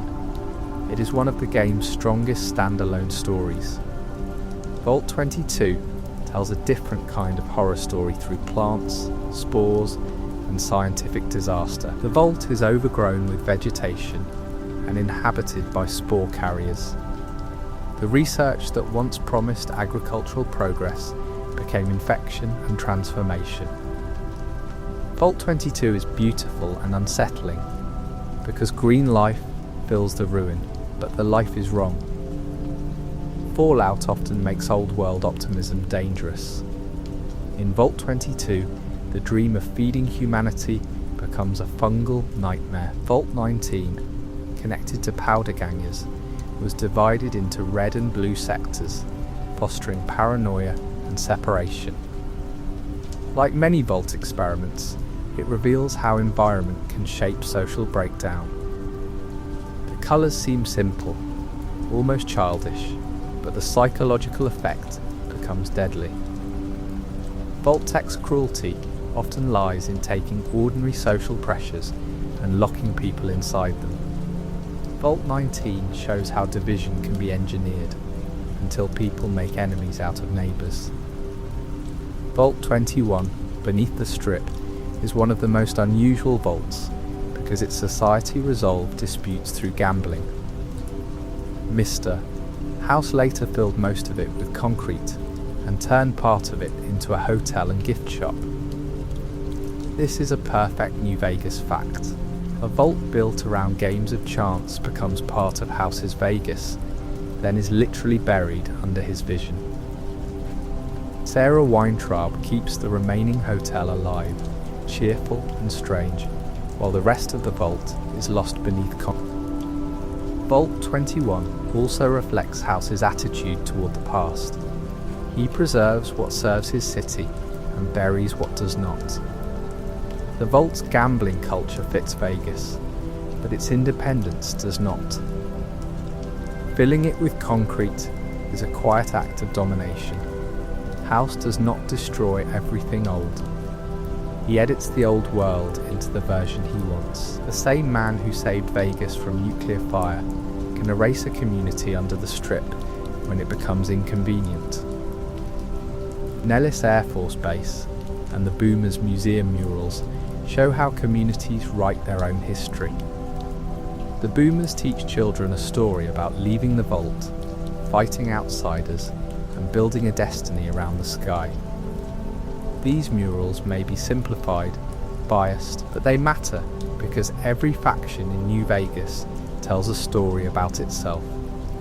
NCR tells a Republic story. Caesar tells a Roman story. House tells a progress story.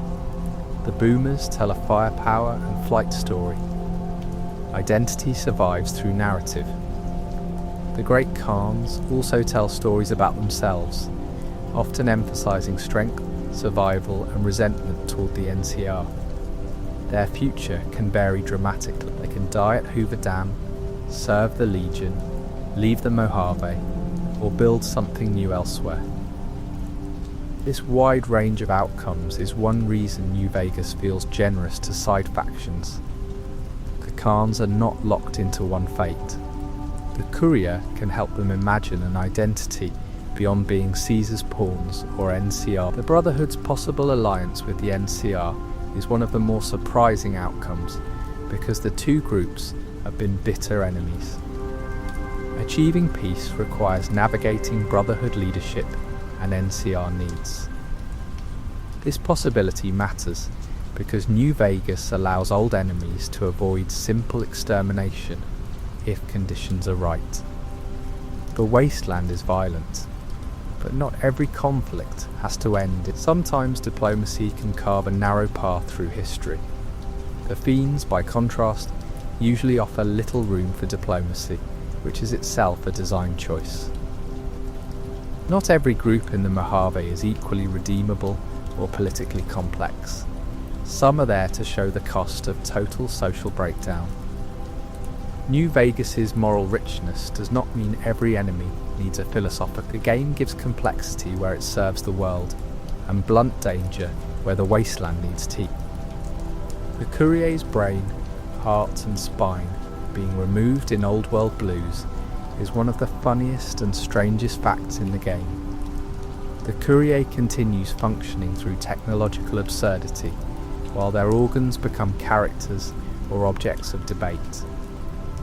This is Fallout's body horror at its most comic. Old World Blues turns the body into modular science fiction, then somehow uses that absurdity to ask serious questions about identity. If the Courier can walk around without original organs, what exactly is the self? The think tank calling the Courier lobotomite is funny because it reduces a world-changing person to a lab category. Old World Blues constantly plays with insult and misrecognition. The scientists are brilliant, but cannot see people properly. Everyone is a subject, specimen or problem. This is why they are dangerous. Their intelligence has been severed from empathy. Big MT's greatest horror is not that its science is silly, it is that its science is unconcerned with personhood. The Sierra Madre vending machines are another incredible old world technology. They can matter convert chips into food, medicine, ammunition, and other supplies. Father Elijah wants this technology because it could give enormous power. In another world, it might have ended scarcity. In Dead Money, it becomes part of a prison. Fallout loves this irony. The old world built miracles, then embedded them inside systems of greed, control, and security. A machine that could feed people becomes another piece of a haunted casino. The cloud in Dead Money is a red poisonous fog that makes the Sierra Madre feel hostile even outdoors. It turns the environment itself into an enemy. The cloud is tied to Big MT research, connecting DLC stories into a larger web of old world experimentation. This is one of the pleasures of New Vegas's expansions. They seem different in tone, but they share roots: Elijah, Christine, Ulysses, Big MT, the Sierra Madre, and the Divide are all connected through traces, conversations, and consequences. The phrase "begin again" in Dead Money carries a cruel double meaning.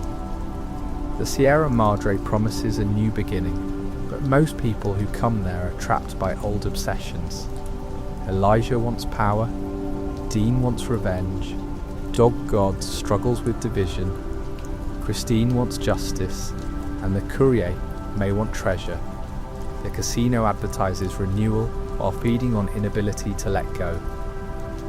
This is New Vegas at its a place can promise the future while being built entirely from the past. Honest Hearts Zion is one of the few places in Fallout that feels naturally beautiful rather than only ruined.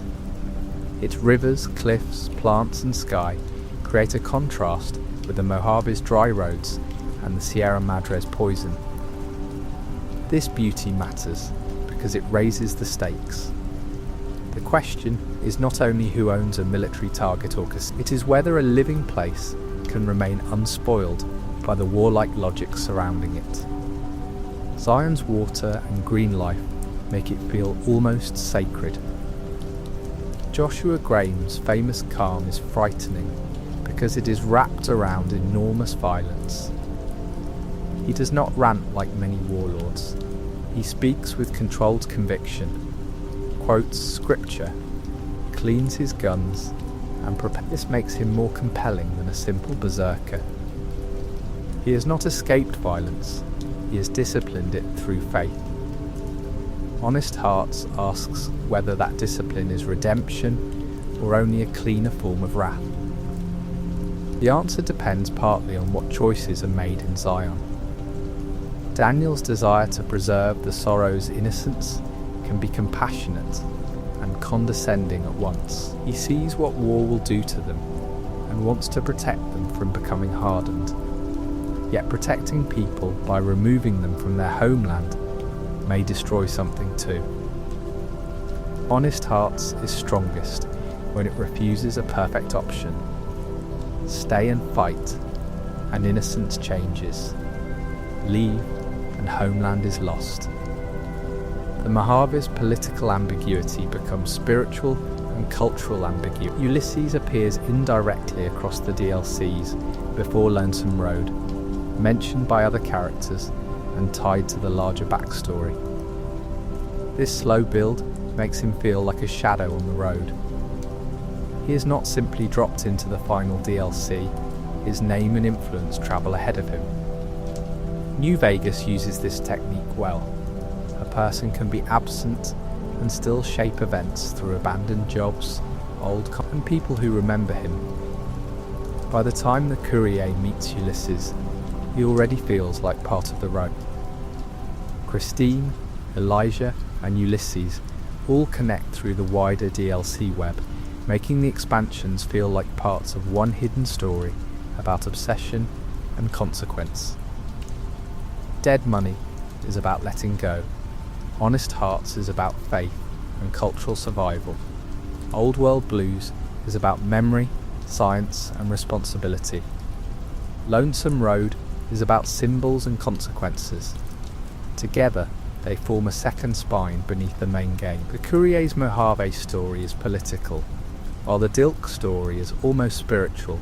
What do people carry, and what must they release? The main game's final battle at Hoover Dam changes depending on alliances. Boomers may bomb the Legion, Enclave remnants may arrive, Securitrons may fight, NCR or Legion lines may shift, and smaller choices echo. This makes the battle feel like a gathering of the road behind the Courier. The Mojave does not forget every favour. Some help returns in dramatic form. The final battle is not only one army against another, it is the sum of a journey. The Enclave remnants appearing in old power armour is a powerful moment for long-time Fallout history. They are no longer the central villains of Fallout 2. They are aging survivors, people with old sins and old skills, deciding whether to fight one more time. Arcade's quest gives them nuance without erasing what the Enclave was. This is New Vegas's gift. It can take old faction history and ask what remains when ideology fades, but people are still alive. Cannibal Johnson, one of the remnants, has a name that sounds like a joke, but carries a strange dignity in context. The remnants are full of such tonal contradictions. They are funny, old, dangerous, regretful. Fallout often handles history through people who are slightly absurd and deeply scarred at the same time. The Enclave remnants are not redeemed as an organisation, but individuals can choose a final act that complicates the past. The Lonesome Drifter, found near El Dorado Dry Lake, is a small character with an implied connection to the mysterious stranger. His guitar, backstory, and possible involvement in the talent pool quest make him a memorable little road detail. New Vegas is full of such characters, not central to the main war, but rich enough to feel like they wandered out of another story. The Mojave is convincing because its side roads contain people who do not exist only for the dam. The mysterious stranger himself, a recurring Fallout perk figure, appears as a trench-coated helper in combat when the perk triggers. New Vegas also includes Misfortune, a similar mysterious combat helper with a different style. These perks add a supernatural or pulp comic layer to the Wasteland.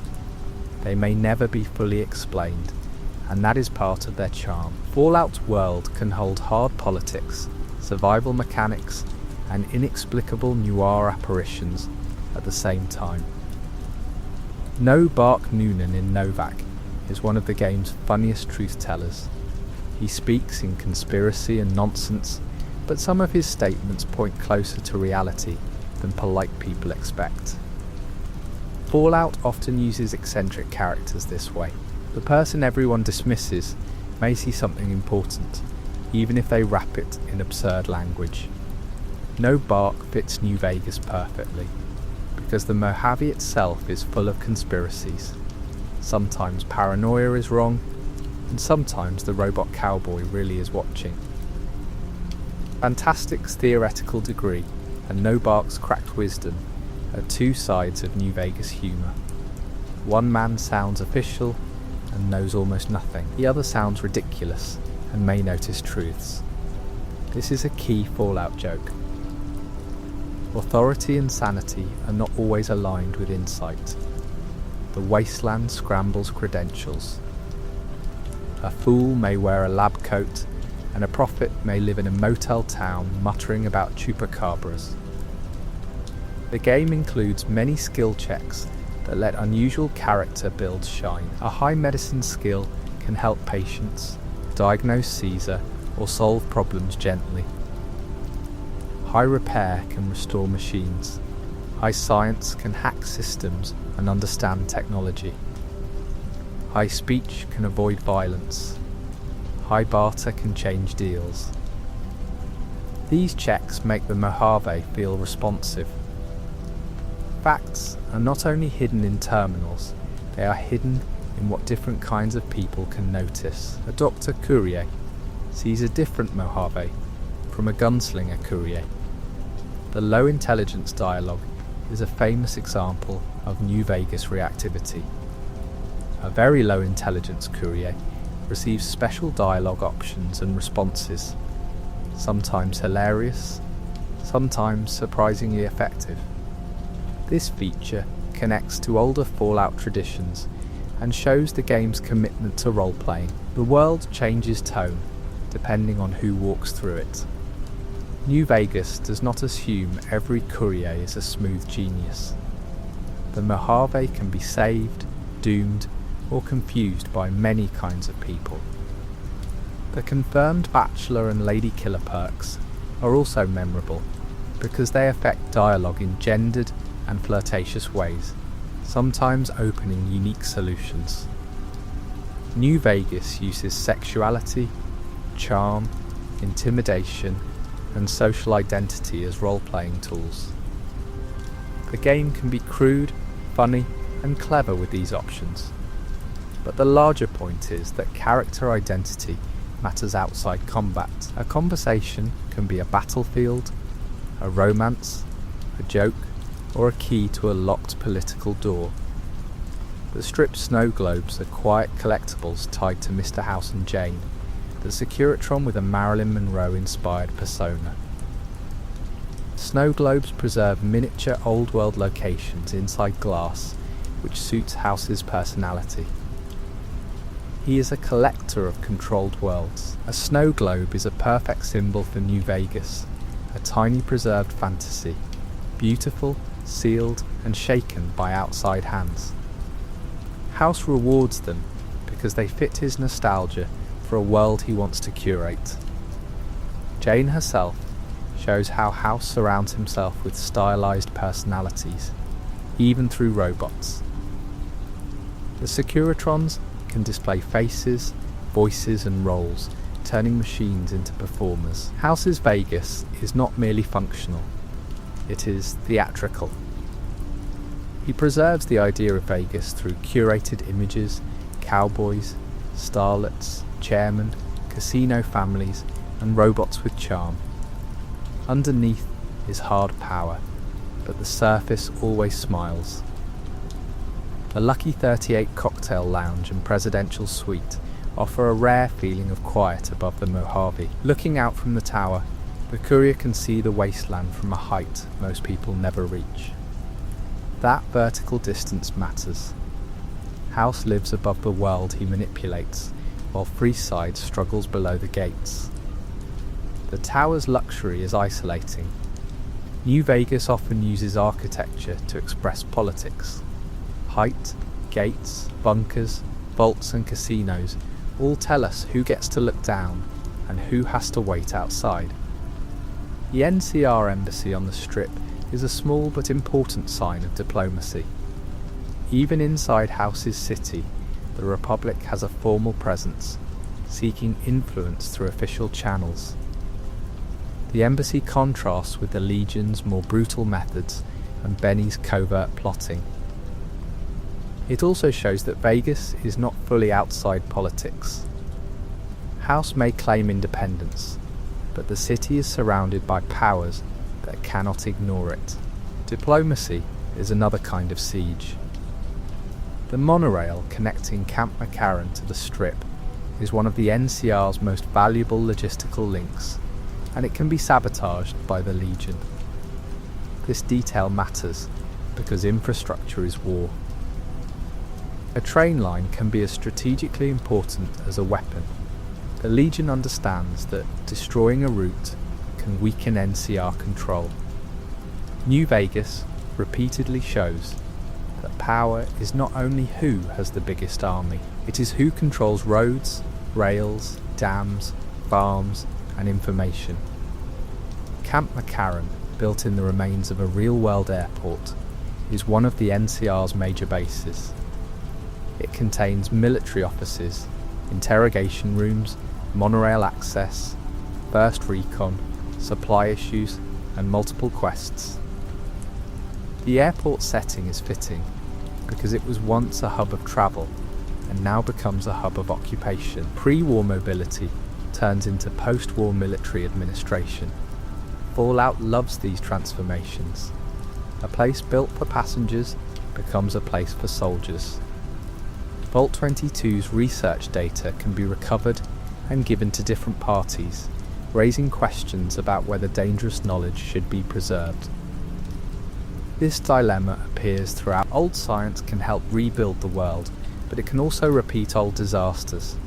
The data might improve agriculture, or it might spread catastrophe if mishandled. New Vegas does not treat knowledge as automatically good.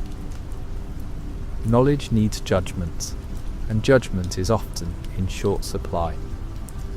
The OC, or Office of Science and Industry, represents NCR scientific ambition. Hilden and Angela Williams show different attitudes toward research, ambition, and ethics. Hilden can seem more interested in results than human cost, while Williams brings more concern. The OC is not Big MT, but it shows a smaller version of the same danger: science under institutional pressure. The wasteland needs knowledge, but it also needs the quest. There stands the grass, tied to Vault 22, is one of the game's best science dilemmas. It connects food scarcity, dangerous data, missing researchers, and institutional ambition. The title itself comes from a poem, adding literary melancholy to a quest about plants and human hunger. New Vegas often hides elegance in quest names. They are not just late, they create tone, turning errands into stories with echoes. Many New Vegas quest names reference songs, poems, films, and older cultural material. For example, Ain't That a Kick in the Head, They Went That Away, Come Fly With Me, Valari.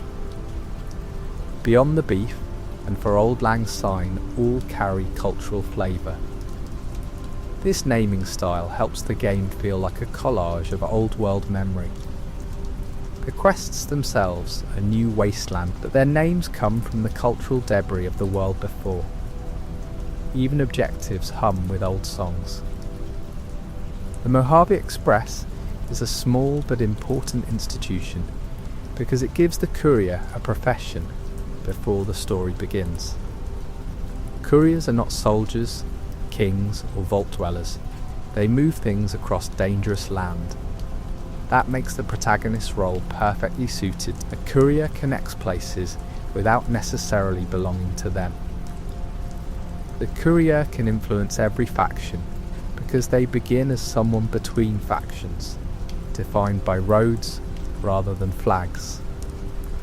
The cancelled or unseen couriers, hired for House's package chain, add mystery to the opening. The courier was not the only messenger involved in the plot. The job was part of a larger plan to obscure importance and reduce risk. This makes the courier's survival feel even stranger. They were one piece in a careful delivery arrangement, then became the central piece after Benny's betrayal failed to kill them. History sometimes turns on the person who is supposed to be disposable. Benny's use of Yes Man reveals that he understood House's system well, but not well enough to control the consequences. He had ambition, access and daring, but his plan depends on secrecy and timing. Once the courier survives, Benny's elegant betrayal begins unravelling. This is a New Vegas pattern. Many characters have plans that almost work. Benny almost steals the future. Elijah almost controls the Sierra Madre. Ulysses almost turns the courier into a symbol of House almost receives the chip on time. House failing to receive the platinum chip before the Great War is one of the most important old world timing tragedies.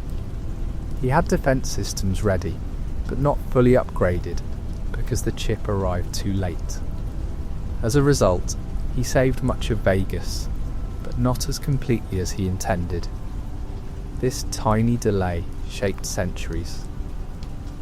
Fallout is full of a package late by a day, a door opened at the wrong time, a missile activated by a delivery, a tribe found by the wrong man.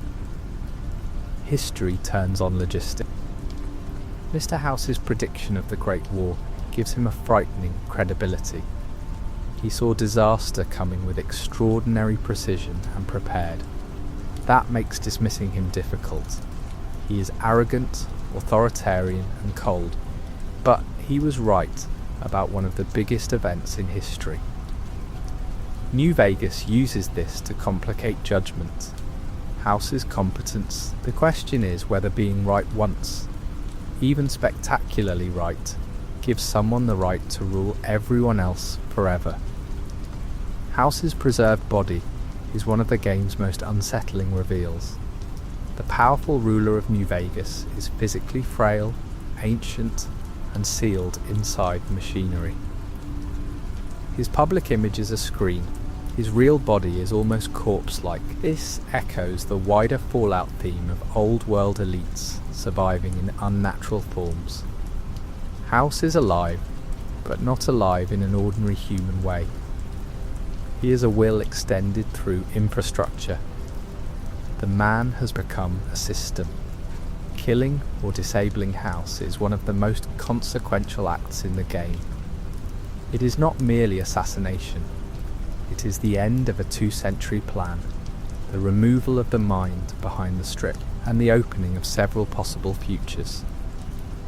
The act can feel liberating, tragic, necessary, or foolish depending on the courier's values. New Vegas excels because major choices carry mixed emotional weight. Removing a tyrant may also destroy a genius. Preserving order may preserve domination. The Legion's use of crucifixion is a deliberate terror tactic. It is not only execution, but public messaging. Nipton, Nelson, and other locations show bodies turned into warnings. This is how the Legion governs through fear. New Vegas uses these images to make Legion ideology visible, without long lectures. A crucified body says what Caesar's speeches mean in practice. Order, in the Legion's language, is built on suffering displayed where others can learn. Nelson, an NCR town taken by the Legion, becomes one of the Mojave's starkest war locations. NCR prisoners are crucified, and the courier can intervene. Like Nipton, Nelson makes the conflict physical. It is one thing to hear that the Legion is advancing. It is another to walk into a place where occupation has already changed the landscape. New Vegas turns faction war into local horror, town by town. Cottonwood Cove is the Legion's main foothold on the Colorado River, and it is one of the places where slavery is most visible. Captives, boats, guards, and trade with the fort make it feel like a logistical node of cruelty. Destroying or disrupting it can feel satisfying because it strikes at the machinery behind Legion terror. The Legion is not only warriors in football armour, it is routes, camps, slaves, supply lines, and ideology made practical. The Legion's armour, often made from football gear and ancient-inspired design, is one of Fallout's most memorable visual reinventions. Pre-war sports equipment becomes Imperial military costume. This is more than style. It shows how the Wasteland misuses cultural remnants. Caesar wants Rome, but he builds it from American debris, football pads, old roads, captured tribes, and a scholar's interpretation of history. The Legion's appearance is ridiculous and frightening at once, because the ridiculousness has become deadly. NCR armour, by contrast, evokes 20th century military surplus and desert warfare. Trooper uniforms, service rifles, ranger armour, and bureaucracy create a different kind of post-war identity. The NCR is trying to look like a state. Its uniforms say Order, Army, Republic, continuity, yet the worn condition of many troops tells another story: overextension and exhaustion. Visual design in New Vegas often carries political meaning before anyone speaks. The service rifle is one of the game's signature NCR weapons, and it visually connects the Republic to Old World military tradition. It is practical, common, and tied to soldiers rather than mythic heroes. The anti-material rifle, often associated with powerful sniper builds and NCR rangers, gives a different feeling: long-range desert lethality.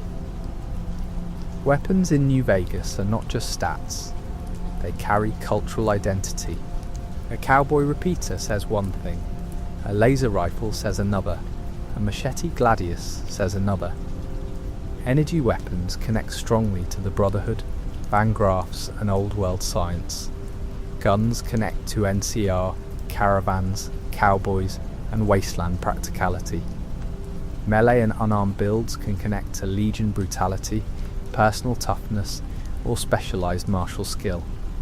Explosives fit boomers, powder gangers and chaos. The build system quietly lets the courier belong aesthetically to different Mojave traditions without forcing a single class identity.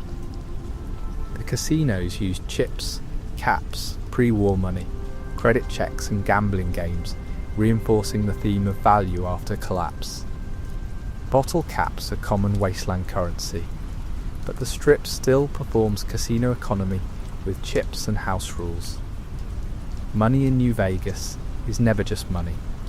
It is legitimacy, access and illusion. A person with enough caps can enter the Strip. A person with the platinum chip can change the future. A person with gold bars may still be trapped by weight. Caravan, the card game created for New Vegas, is one of the game's more divisive but interesting features. It is played by wasteland travellers and tied to the idea of road culture. Whether loved or ignored, Caravan makes sense. People moving between settlements would develop portable games, betting habits, and shared rules. The game gives the Mojave another layer of everyday life. Not every system needs to decide a war. Some simply make the road feel lived in. The Snow Globe collection, Sunset Star caps, unique weapons, skill books and implants all encourage slow exploration. New Vegas rewards wandering not only with combat but with odd little treasures. A shack may contain a story. A cave may hold a unique weapon. A doctor may sell implants. A skeleton may imply a joke or tragedy. The Mojave is dense because small rewards are often tied to environmental meaning. Exploration feels like reading dust. Implants from the New Vegas Medical Clinic allow the courier to improve special stats or gain benefits like regeneration and subdermal armour if they have enough caps and endurance capacity. This is a quiet example of how the Strip-adjacent world sells self-improvement. In Fallout, even the body can become an upgrade market. The courier can buy strength, perception, endurance, and more through surgical technology. The old world did not stop commodifying bodies after the bombs. It just changed clinics. The Gunrunner's kiosk outside Freeside represents high-end weapons commerce with fortified professionalism. The Gunrunners are not a ragged band of scavengers. They are manufacturers and arms dealers with serious security. Their presence shows a mature wasteland economy. People are not only finding old guns, they are producing, modifying and selling weapons at scale.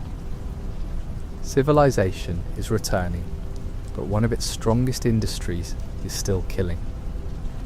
The Brotherhood's obsession with keeping technology away from others contrasts with the Gunrunners' willingness to sell weapons. These factions represent different answers to old world power. Hide it, preserve it, sell it, regulate it, worship it, weaponize it, or use it to rebuild.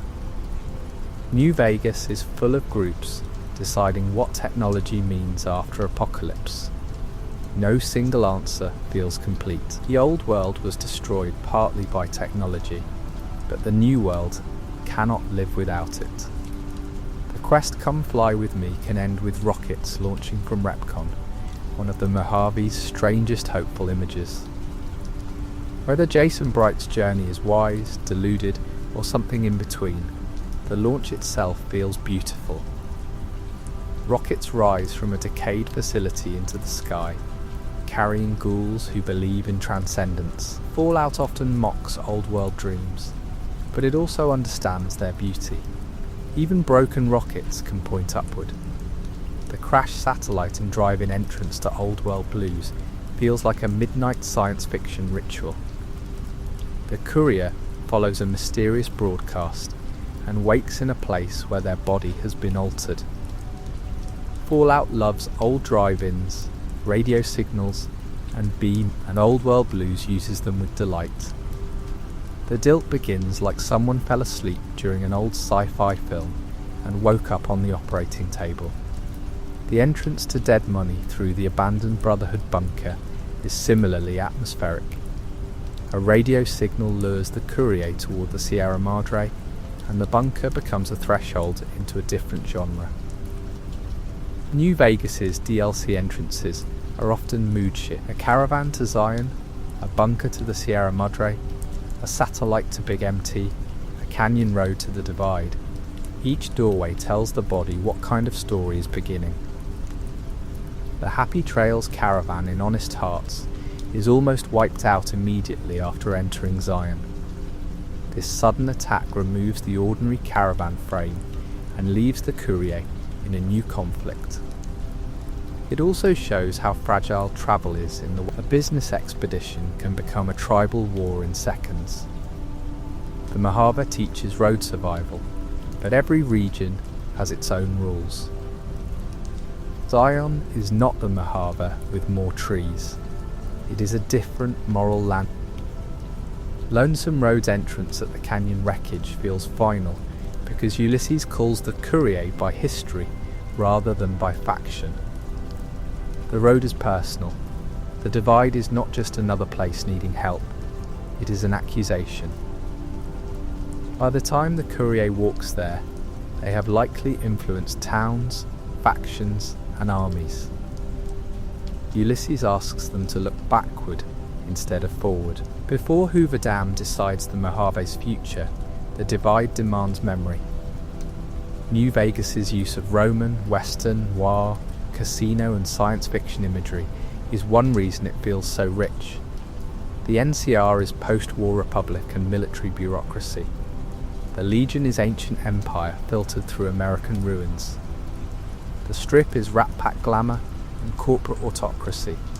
The Mojave Road is Western revenge. Big MT is Dead Money is ghost casino heist. Honest Hearts is frontier scripture. Lonesome Road is apocalyptic pilgrimage. The game contains many genres, yet the desert holds them together. The phrase Old World Blues itself means longing for the pre-war world, or the sadness of being trapped by old world thinking. The DLC uses the phrase comedically, and the think tank have old world blues because they cannot move beyond their research loops. Elijah has old world blues because he wants old technology as control. House has a version of it through his curated Vegas. Even the NCR has it through Republican imitation.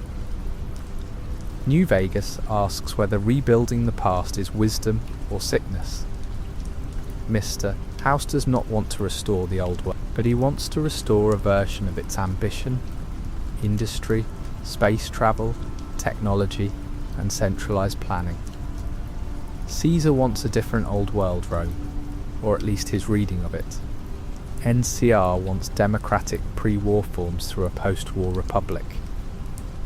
The Kings imitate old world performance without the context. The Boomers revive everyone in New Vegas is haunted by history, but they choose different ghosts.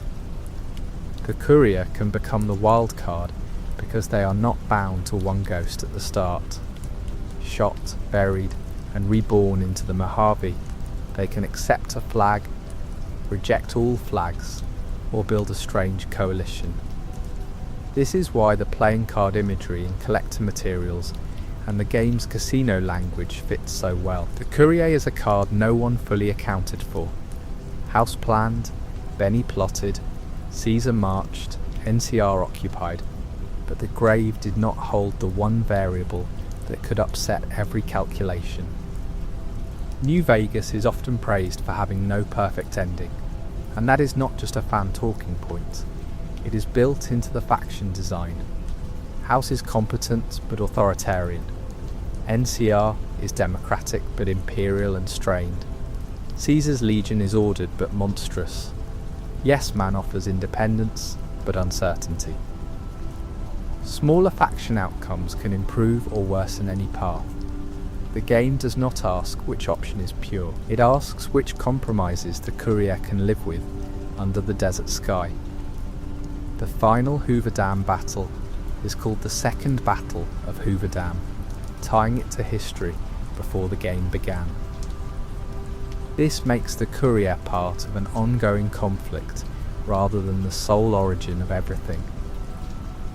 The Mojave was already moving toward war. The Courier changes the result, but does not invent the tension. New Vegas's world feels alive because history is already underway when the protagonist wakes up. The bullet interrupts her life, but the war was waiting. The post-game ending slides rather than playable aftermath are sometimes debated, but the slides allow the game to show many branching consequences at once. The narrator's voice turns choices, towns rise or decline, companions change, factions survive or fall. The Courier becomes part of Mojave history, sometimes as hero, tyrant, helper, disaster or mystery. This fits Fallout's tradition of ending narration. The Wasteland becomes a story told after the road is over. The game famously ends after the battle, rather than allowing continued play in the base version. This makes Hoover Dam feel final. The Courier should finish personal business before crossing that line. Narratively, that finality gives weight to the decision. The Mojave cannot remain in suspended possibility forever. At some point, a flag rises, a robot army moves, or an empire breaks. The road ends because history has chosen a direction. New Vegas's bugs and technical roughness became part of its reputation, but they did not erase its influence. In a strange way, the roughness sometimes makes the Mojave feel more fragile, though that is not an excuse for the problems. The game is loved despite its cracks, because the world underneath is so reactive and memorable. People forgive a lot when a place gives them stories they cannot get elsewhere. New Vegas is a glitchy old casino that still has the best room in town. The modding community helped keep New Vegas alive for many years, adding stability fixes, restored content, visual improvements, quest mods, and total overhauls. This is part of the game's real-world legacy.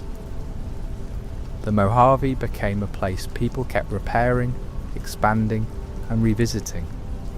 That fits the game's own themes almost too well. A broken old world remains useful because people keep patching it. The fans became wasteland mechanics, keeping the lights on in a beloved, unstable machine. Cut content is also part of New Vegas's legend, partly because of the short development time. More Legion content, expanded areas, and other ideas were limited or removed. This matters because the finished game already feels dense, yet people can sense the outline of an even larger version. The missing pieces add to the myth. New Vegas is loved for what it is, and haunted by what it almost had time to become. The Legion side in particular is often discussed as less developed than the NCR side. This affects how the faction is experienced. The Legion is ideologically strong and visually memorable, but fewer settlements and sympathetic internal perspectives make it harder to inhabit as fully as other paths. This does not make the Legion morally better or worse, but it shapes the storytelling. Development realities become part of how a fictional empire feels. The Mojave's design is also a record of time limits. The game's writing remains influential because it trusts complexity without losing humour. A person can laugh at Fantastic, feel horror at Nipton, mourn Boone's wife, argue with Caesar, gamble on the Strip, talk to a toaster, and decide the fate of a republic. The tone shifts constantly, yet the world holds. This is difficult to do. New Vegas understands that life after the apocalypse would not be one mood. It would be absurd, cruel, beautiful, political, lonely, and funny, often on the same road. The Mojave Desert itself may be the game's greatest character. It is not empty, it is dry, bright, dangerous, and full of old roads. Unlike dense urban ruins, the Mojave gives the traveller long sight lines and distant landmarks. The Lucky 38 can be seen from far away, pulling the eye toward the Strip. Mountains, highways, power lines and radio towers create orientation. The desert makes the journey feel slow and exposed. There is nowhere to hide from the horizon. New Vegas's colour palette, with dusty browns, golds, faded signs, and neon accents, creates a very specific mood. The Strip's lights matter because so much of the world around them is dry and worn. Neon becomes almost supernatural in the desert night. It promises comfort, money, music, and air conditioning, but it also hides manipulation, exclusion, and old-world obsession. The lights are beautiful because the wasteland is dark. They are dangerous because beauty can be bait. Casinos in New Vegas are not only gambling halls, they are political institutions. The Tops is ambition, Gomorrah is vice and conspiracy, the Ultra Lux is refinement and appetite, the Lucky 38 is autocracy and isolation. Each casino expresses a form of power. The Strip is a government disguised as entertainment. Mr. House rules through spectacle, securitrons, contracts, and controlled families. In New Vegas, gambling is not a side activity. It is the language of sovereignty. The courier's revenge against Benny can become almost irrelevant once the larger game opens. This is a clever narrative shift. The story begins with personal revenge, then expands into political consequence. By the time the courier reaches the final act, Benny may be dead, escaped, enslaved, or forgotten, while the fate of Hoover Dam dominates everything. The man who shot the courier is important, but not as important as what the bullet led them into. New Vegas begins as revenge and becomes statecraft. The ability to forgive, spare, or ignore Benny is part of that shift. Many revenge stories demand a single emotional payoff. New Vegas lets the courier decide whether Benny deserves obsession. This freedom makes the opening more interesting. The bullet matters because it starts the road, not because it dictates the soul of the person who survives. The courier can be petty, merciful, practical, cruel, flirtatious, or indifferent. The Mojave does not force one kind of wounded pride. The Platinum Chip's poker imagery also fits the idea that power in New Vegas depends on reading the table. House has a hand. Benny has a hand. Caesar has a hand. NR has a hand. The courier arrives as the unexpected card. The game is full of bets. Moral bets, military bets, economic bets, personal bets. Every faction is gambling that its vision can survive. The title New Vegas is not only a location, it is a warning that politics here is a casino. The phrase "the house always wins" becomes more than a casino saying, because Mr. House is literally the house. His questline title carries that double meaning elegantly. He intends to be the inevitable winner, the structure within which everyone else plays. But New Vegas allows that saying to be challenged. The courier can make the house win, break the house, replace the house, or throw out the entire table. Few games make a phrase about gambling feel so politically loaded. New Vegas's world is full of people imitating dead cultures. The kings imitate Elvis, Caesar imitates Rome, House imitates corporate Vegas, NCAR imitates old democracy, the boomers imitate Air Force myth, the white gloves imitate aristocracy, the chairmen imitate cool casino modernity. This is one of the game's deepest facts. After Apocalypse, people do not create identities from nothing. They assemble themselves from old recordings, books, uniforms, signs, and stories. The Wasteland is a theatre of inherited fragments. The question is, which imitations become humane and which become monstrous? The king's imitation gives Freeside community and style. Caesar's imitation gives slavery and conquest. House's imitation gives order and exclusion. NCAR's imitation gives laws and bureaucracy. Fallout is not against inheritance by itself. It is interested in what people do with inherited symbols. A dead culture can become a costume, a warning, a tool, or a cage. The courier's lack of a fixed voice helps the Mojave speak louder. Because the courier is not fully defined, the world defines itself through response.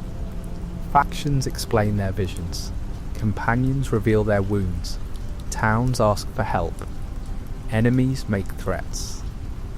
The courier becomes judge, trigger, witness, and traveller. In a calm retelling, this gives the journey a quiet centre. The desert talks, and the courier walks. The name Courier 6, used by Ulysses, gives the protagonist an almost mythic simplicity. Not a chosen one, not a vault dweller with a sacred mission, but the sixth courier in a delivery chain. The number makes them replaceable at first, yet that replaceable worker becomes the most important person in the Mojave. New Vegas loves this reversal. History is not always changed by kings.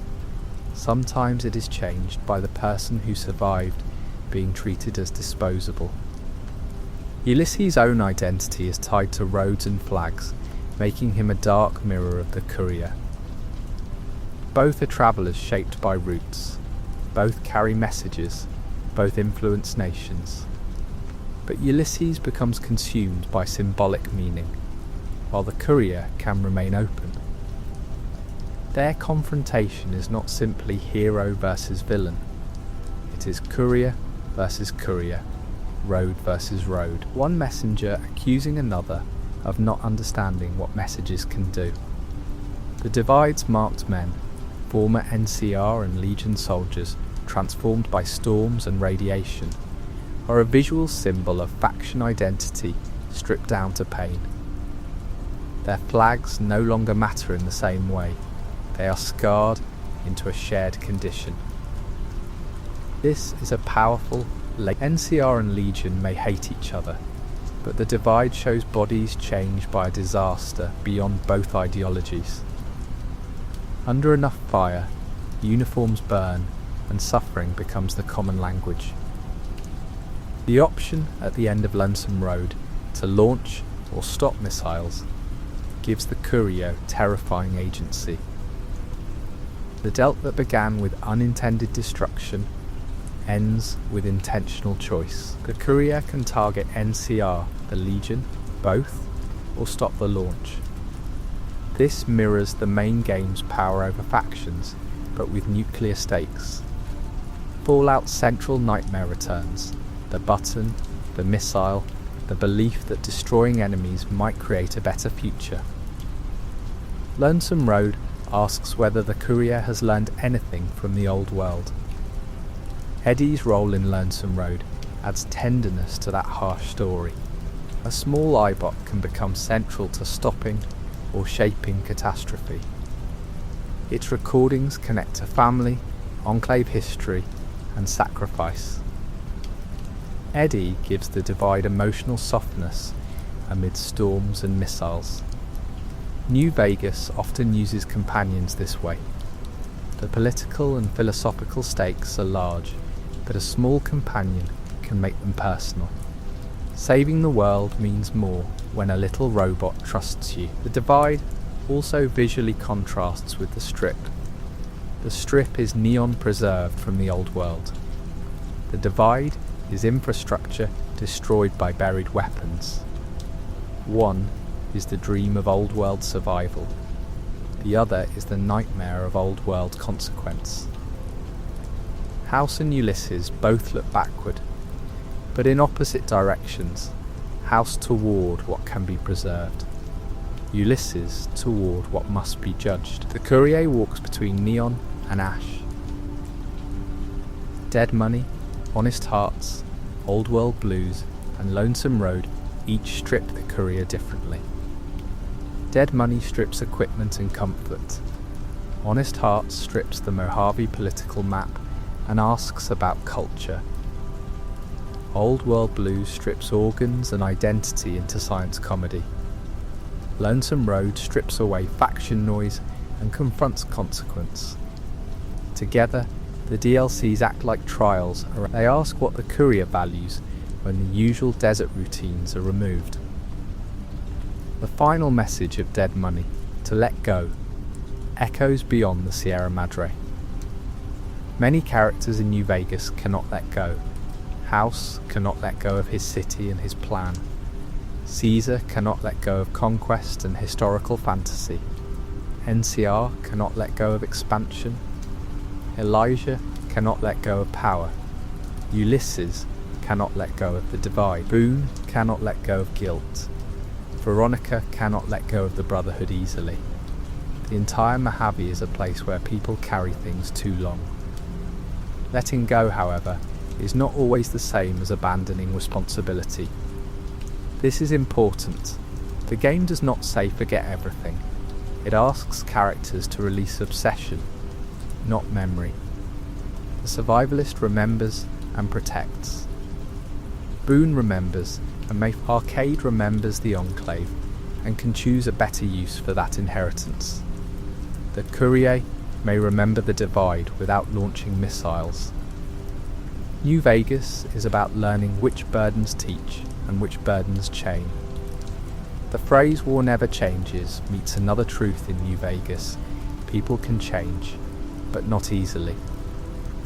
Boone can confront his guilt.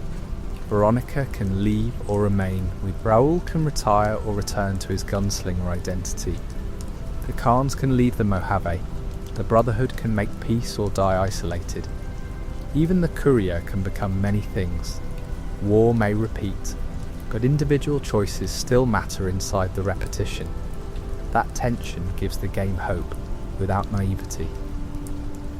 Fallout, New Vegas remains loved, because its world feels argued into existence. Every faction has a pitch. Every town has a problem. Every road has a reason. Every major ending carries compromise. The Mojave does not feel like a theme park of enemies waiting to be cleared. It feels like a contested place full of people who want incompatible futures. That is why the facts matter. They are not isolated trivia. They are stones in a road that leads to Hoover Dam. The calm beauty of New Vegas is that it lets the desert be quiet between arguments. There are stretches of road where nothing happens except radio music, distant mountains, and the crunch of footsteps. There are sunsets over ruined highways, lonely gas stations, empty shacks, and signs half buried in sand. The game is famous for dialogue, but silence does some of the work too. The Mojave needs empty space. Without the emptiness, the neon would not glow as brightly. The road from Goodsprings to the Strip can be understood as a slow education. Goodsprings teaches local loyalty. Prim teaches law. Nipton teaches terror. Novak teaches grief and survival.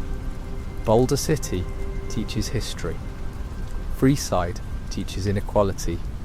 The Strip teaches power. Hoover Dam teaches consequence. By the time the courier reaches the final battle, the road has already explained the Mojave. The facts are not just facts, they are lessons placed along the highway. And now the Mojave can grow quiet for the night. The lights of the Strip can soften in the distance, no longer pulling so hard. The NCR flags can rest in the still air. The Legion campfires can fade beyond the river. Mr. House can watch from his tower. Yes Man can smile somewhere in a screen, and the courier can walk one more empty stretch of road beneath the stars. Let the radio play low. Let the desert cool. Let the old world sleep under the sand, and let the Mojave rest, just for now, beneath the blue glow of New Vegas.